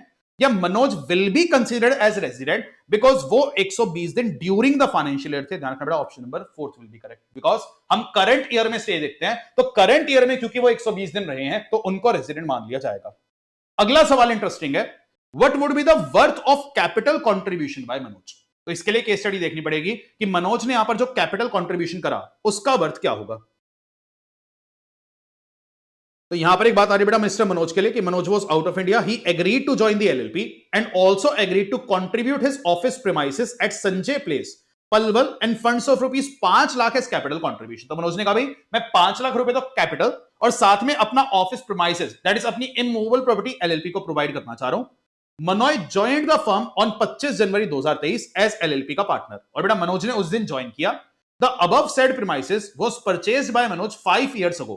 बेटा वो ऑफिस मनोज ने 5 साल पहले 25 लाख रुपए में खरीदा था, पर जिस दिन वो पार्टनर की तरह आए उस दिन उस ऑफिस की वैल्यू 32,25,000 है और 1 जनवरी मतलब इस साल के स्टार्टिंग में उसकी वैल्यू 30 लाख थी। तो बेटा मनोज का जो कैपिटल कंट्रीब्यूशन का वैल्यू है वो कौन सा वाला पिक करेंगे, जिस दिन वो आए हैं उस दिन की वैल्यू। तो यहां पर जिस दिन वो आए हैं उस दिन उस प्रॉपर्टी की वैल्यू है 32,25,000, साथ में 5 लाख रुपए वो और लेकर के आएंगे, तो आंसर हो जाएगा हमारा 37,25,000। अगला क्वेश्चन कह रहे हैं whether Manoj will be liable to contribute 5 lakh after dissolution of the firm. तो बड़ा वो अपनी ऑफिस प्रोमाइसेस तो ले आए, पर क्या फर्म के डिसॉल्व होने पर जो उनको 5 लाख रुपए कैश लाना था क्या वो लाकर देना पड़ेगा? बिल्कुल, because a partner is personally liable for deficiency arising at the time of dissolution. Yes, the partner is under obligation to contribute money also to the LLP as per the agreement। तो यहां पर बेटा as per the agreement उनको पैसा लाकर देना जरूरी है, तो यहां पर तो बिल्कुल वो पैसा लाकर के देंगे। चलिए, तो ये वाला केस स्टडी भी हमने यहां पर कवर किया। आते बेटा, चलिए बेटा आते हैं इस अगले केस स्टडी पर। ये वाली केस स्टडी काफी इंटरेस्टिंग है, आपकी एमटीपी में 2024 की है, बिकॉज इसमें आपकी एलएलपी और जीसीए की बातों को मिक्स करके क्वेश्चंस बनाए गए हैं। आते हैं इसके पहले सवाल पर। पहला सवाल क्या करे भाई, whether Mr. Kritiken Electronics Private Limited could be a partner in Messrs Aryan LLP। तो बड़ा एक प्राइवेट कंपनी है, क्या वो इस एलएलपी की पार्टनर बन पाएगी? केस स्टडी अगर आप पढ़ेंगे, केस स्टडी ना थोड़ी सी आउटडेटेड हो चुकी है बिकॉज एलएलपी एक्ट अब अमेंड हो गया, पर जब तक एलएलपी एक्ट अमेंड नहीं हुआ था, एलएलपी एक्ट क्या कहता था भाई, पार्टनर कोई भी बॉडी कॉर्पोरेट बन सकती है। बॉडी कॉर्पोरेट का मतलब जब हम एलएलपी एक्ट में पहले पढ़ते थे बेटा, वहां पर बॉडी कॉर्पोरेट में क्या लिखा होता था, बॉडी कॉर्पोरेट का मतलब है कोई भी कंपनी जो डिफाइंड है एज पर कंपनीज एक्ट 1956। अब दिक्कत क्या बेटा, एलएलपी एक्ट में अगर ये रेफरेंस आ रहा है कि कंपनी का मतलब आप कंपनीज एक्ट 1956 के हिसाब से ड्रॉ करें, पर 1956 तो रिपील हो चुका। तो अगर किसी भी कानून के अंदर किसी ऐसे एक्ट का रेफरेंस आ रहा हो जो आज रिपील होकर रीएनेक्ट हो चुका है, तो क्या एलएलपी एक्ट में उस बात को आप ऑटोमेटिकली कंपनीज एक्ट 2013 का रेफरेंस की तरफ पढ़ सकते हो? द आंसर इज यस, क्योंकि यही चीज हमने जीसीए में जानी थी कि अगर किसी भी कानून में किसी पुराने एक्ट का कोई रेफरेंस आ रहा है और उस कानून को रिपील करके दोबारा से रीएनेक्ट किया जा चुका है, तो आप रीएनेक्टेड प्रोविजन पढ़ पाएंगे। That is why option number B इस क्वेश्चन का करेक्ट है। अगला क्वेश्चन कह रहे हैं एलएलपी एक्ट लगा करके बताइए कि जो मिस शनाया यहां पर अपॉइंट की गई हैं, उनके एडमिशन की बात आपको कितने दिन में बतानी होती है? 30 दिन में। केस स्टडी अगर हम पढ़े तो लास्ट पैराग्राफ में आ रहा है मिस शनाया को अपॉइंट किया गया 17 जनवरी को, और जीसीए कहते हैं जी अगर कोई भी टाइमलाइन वर्ड फ्रॉम के साथ स्टार्ट होती है, पहला दिन आपको एक्सक्लूड करना है, तो 17 जनवरी हटाकर अगर हम 30 दिन ऐड करेंगे तो जनवरी के 14 डेज, फरवरी के 16 डेज, तो 16 फरवरी तक आपको ये बात करनी पड़ेगी इंटीमेट। तो बड़ा इसका ऑप्शन भी आ गया। एंड लास्टली कह रहे जी what would be the status of Miss Shanaya in the firm Messrs Aryan and LLP after the accident, she would continue as a partner even after being declared as unsound mind. ये तो गलत है। अगला point कह रहे जी as per section 24 of the LLP act provides that a person shall cease to be a partner if he is declared to be of unsound mind, और क्योंकि ही है तो she would be unsound mind, मतलब she would be या she will be eligible to be partner. ये point क्या कह रहा है? ये कह रहे जी एलएलपी एक्ट में लिखा हुआ है कि यहां पर अगर कोई पार्टनर ही है और वो अनसाउंड माइंड का हो जाए तो वो डिस्क्वालिफाइड है, तो ये वाली बात शी पर अप्लाई नहीं करेगी। पर ऑप्शन 3 ने आपको क्लैरिफाई कर दिया, क्योंकि जीसीए क्या कहता था, किसी भी दूसरे कानून में अगर कोई बात मैस्कुलिन जेंडर के लिए लिखी गई है तो उसमें फेमिनिन को आप ऑटोमेटिकली इंक्लूड मान लेते हैं। तो आपके सारे केस स्टडी बेस्ड एमसीक्यू आए। इसके बाद आपके सब्जेक्टिव क्वेश्चंस भी आ रहे हैं, इसमें आपकी आरटीपी और मई 24 की जितनी भी एमटीपी है सबके क्वेश्चंस कवर्ड हैं, प्लस इक्का दुक्का एक्स्ट्रा ईएफक्यूज भी मैंने यहां पर कवर कर दिए हैं, जिससे एलएलपी के सारे इंपॉर्टेंट क्वेश्चंस आपके प्रैक्टिस हो जाएं। फटाफट से इनको डिस्कस करते हैं। पहला सवाल करें भाई स्मॉल एलएलपी क्या होता है, लिख देना भाई, जिसमें capital contribution 25 lakh and turnover पिछले साल के 40 लाख। अगला कह रहे भाई mister Ankit Sharma wants to form LLP, जिसमें वो खुद को, अपनी वाइफ को और एक एचईएफ को पार्टनर बनाना चाह रहे। बेटा एचईएफ तो पार्टनर नहीं हो सकती, बिकॉज एचईएफ बॉडी कॉर्पोरेट नहीं है। अगला कह रहे भाई मोहित एक एलएलपी के क्रेडिटर है, उन्हें आज एलएलपी से 10 लाख रुपए वसूलने हैं, पर एलएलपी के पास जो एसेट बचे हैं वो मात्र 7 लाख के बचे हैं, तो क्या वो उसके पार्टनर से पर्सनल लायबल कराकर 3 लाख वसूल कर पाएंगे? Answer is no, because partner की लायबिलिटी तो लिमिटेड है। अगला कह रहे भाई Mohan and Rakul college friends है और आज वो म्यूजिकल इंस्ट्रूमेंट्स की ट्रेडिंग करना चाहते हैं। उन्हें आज मिस्टर जॉन और मिस केट मिले, जो दोनों हैं नॉन रेजिडेंट है, और इन्होंने मिलकर के एक एलएलपी बनाई और इन्होंने कहा जी हम सारे मिलकर के 1-1 लाख रुपया लगाएंगे, और बाद में इन्होंने जॉन और केट को डेजिग्नेटेड पार्टनर की तरह अपॉइंट कर दिया। ये तो गड़बड़ी कर दी, बिकॉज एक डेजिग्नेटेड पार्टनर तो रेजिडेंट होना चाहिए। अगला क्वेश्चन कह रहे हैं मैसर्स वर्धमान स्टील एलएलपी एक एलएलपी थी, 1 सितंबर को इंकॉर्पोरेट हो गई। इसके बाद आरओसी के पास जाकर एक normal partnership firm complaint file कर रही है कि जिस एलएलपी का नाम हमसे मिलता जुलता है, इसका नाम रेक्टिफाई कराइए। क्या बेटा नाम रेक्टिफाई होगा? बिल्कुल भी नहीं, बिकॉज नाम रेक्टिफाई कब करवाते? अगर इसका नाम किसी कंपनी, ट्रेडमार्क या किसी दूसरी एलएलपी से मिलता जुलता हो। यह बेनिफिट एक नॉर्मल फर्म को नहीं मिलता। एलएलपी एक ऐसा कॉर्पोरेट बिजनेस फॉर्म है जहां पर कंपनी के फायदे और फर्म की फ्लेक्सिबिलिटी मिल जाती है। बेटा सेम क्वेश्चन आपकी बुक में गिवन है, because it is a type of hybrid. उसका आंसर डिक्टो करके आपको कॉपी पेस्ट करके पेपर में लिखना है। अगला कह रहे भाई connect Priyansh Abhinav Bhavna were the partners in LLP. Abhinav resign कर तो चले गए, पर आरओसी को ये जानकारी ना तो एलएलपी ने दी ना ही अभिनव ने दी। क्या अभिनव की कोई लायबिलिटी यहां पर आ पाएगी? बिल्कुल आ जाएगी, बिकॉज अभिनव की ये इंफॉर्मेशन अभी तक आरओसी के पास पहुंची ही नहीं, तो उनका जो सिसेशन है वो अभी तक इफेक्टिव ही नहीं हुआ। अगला क्वेश्चन कह रहे हैं मिस्टर प्रतीक एक इंडिविजुअल है, एलएलपी उन्होंने बनाई है ब्राउन लिमिटेड के साथ मिलकर एंड पिक्चर लिमिटेड। तो बड़ा एक इंडिविजुअल यहां पर पार्टनर है और 2 बॉडी कॉर्पोरेट्स यहां पर पार्टनर आ रही है, company number 1 and company number 2। तो ये कह रहे जी आज इस एलएलपी में डेजिग्नेटेड पार्टनर कैसे अपॉइंट होंगे? बेटा आप एक इंडिविजुअल एक नॉमिनी को अपॉइंट कर दो, दोनों नॉमिनी को अपॉइंट कर दो, ये चॉइस आपके पास है। एंड लास्टली कह रहे भाई एक एलएलपी को कब कब वाइंड अप कराया जा सकता है एलएलपी एक्ट में बाय द ट्रिब्यूनल। तो वही सारे ग्राउंड्स आपको लिखने हैं कि जब भी जस्ट एंड इक्विटेबल लगे, एलएलपी डिसाइड करे, पार्टनर 6 से कम चले गए, या 5 साल तक अपने फाइलिंग नहीं करी, इंटीग्रिटी सोबरिटी के अगेंस्ट काम किया है, तो इन सारे केसेस में एलएलपी को बाइंड अप कराया जाएगा। तो this is all about LLP act and all its EFQs. EFQs बेटा जरूर करना, बहुत हाई चांसेस हैं कि जो ईएफक्यूज हम आज इस वीडियो में डिस्कस कर रहे हैं पेपर में शायद आपको देखने को मिल जाए, बिकॉज एलएलपी एक्ट पहली बार मई 24 के अटेम्प्ट में इंस्टीट्यूट सीए इंटर लेवल पर टेस्ट करने वाला है। और आपको वीडियो जैसी भी लगी हो, अगर वीडियो पसंद आई है और हमारे एफर्ट्स आप अप्रिशिएट करना चाहें तो do like the video, do subscribe our channel and अपने दोस्तों के साथ भी इस वीडियो को जरूर शेयर करिएगा। उस तरीके से एल्गोरिथम काम करेगा और मैक्सिमम बच्चों तक ये रिवीजन वीडियो पहुंच पाएगी। और इसके साथ अगर आपको किसी भी और टॉपिक पर हमारी हेल्प चाहिए आपके मई 24 के अटेम्प्ट के लिए, तो आप वीडियो के कमेंट बॉक्स में जरूर बताइएगा। विद टाइम में और टॉपिक्स पर भी रिवीजन लेकर के आता रहूंगा। पर तब तक के लिए take care, bye bye and wishing you all the success for your exams.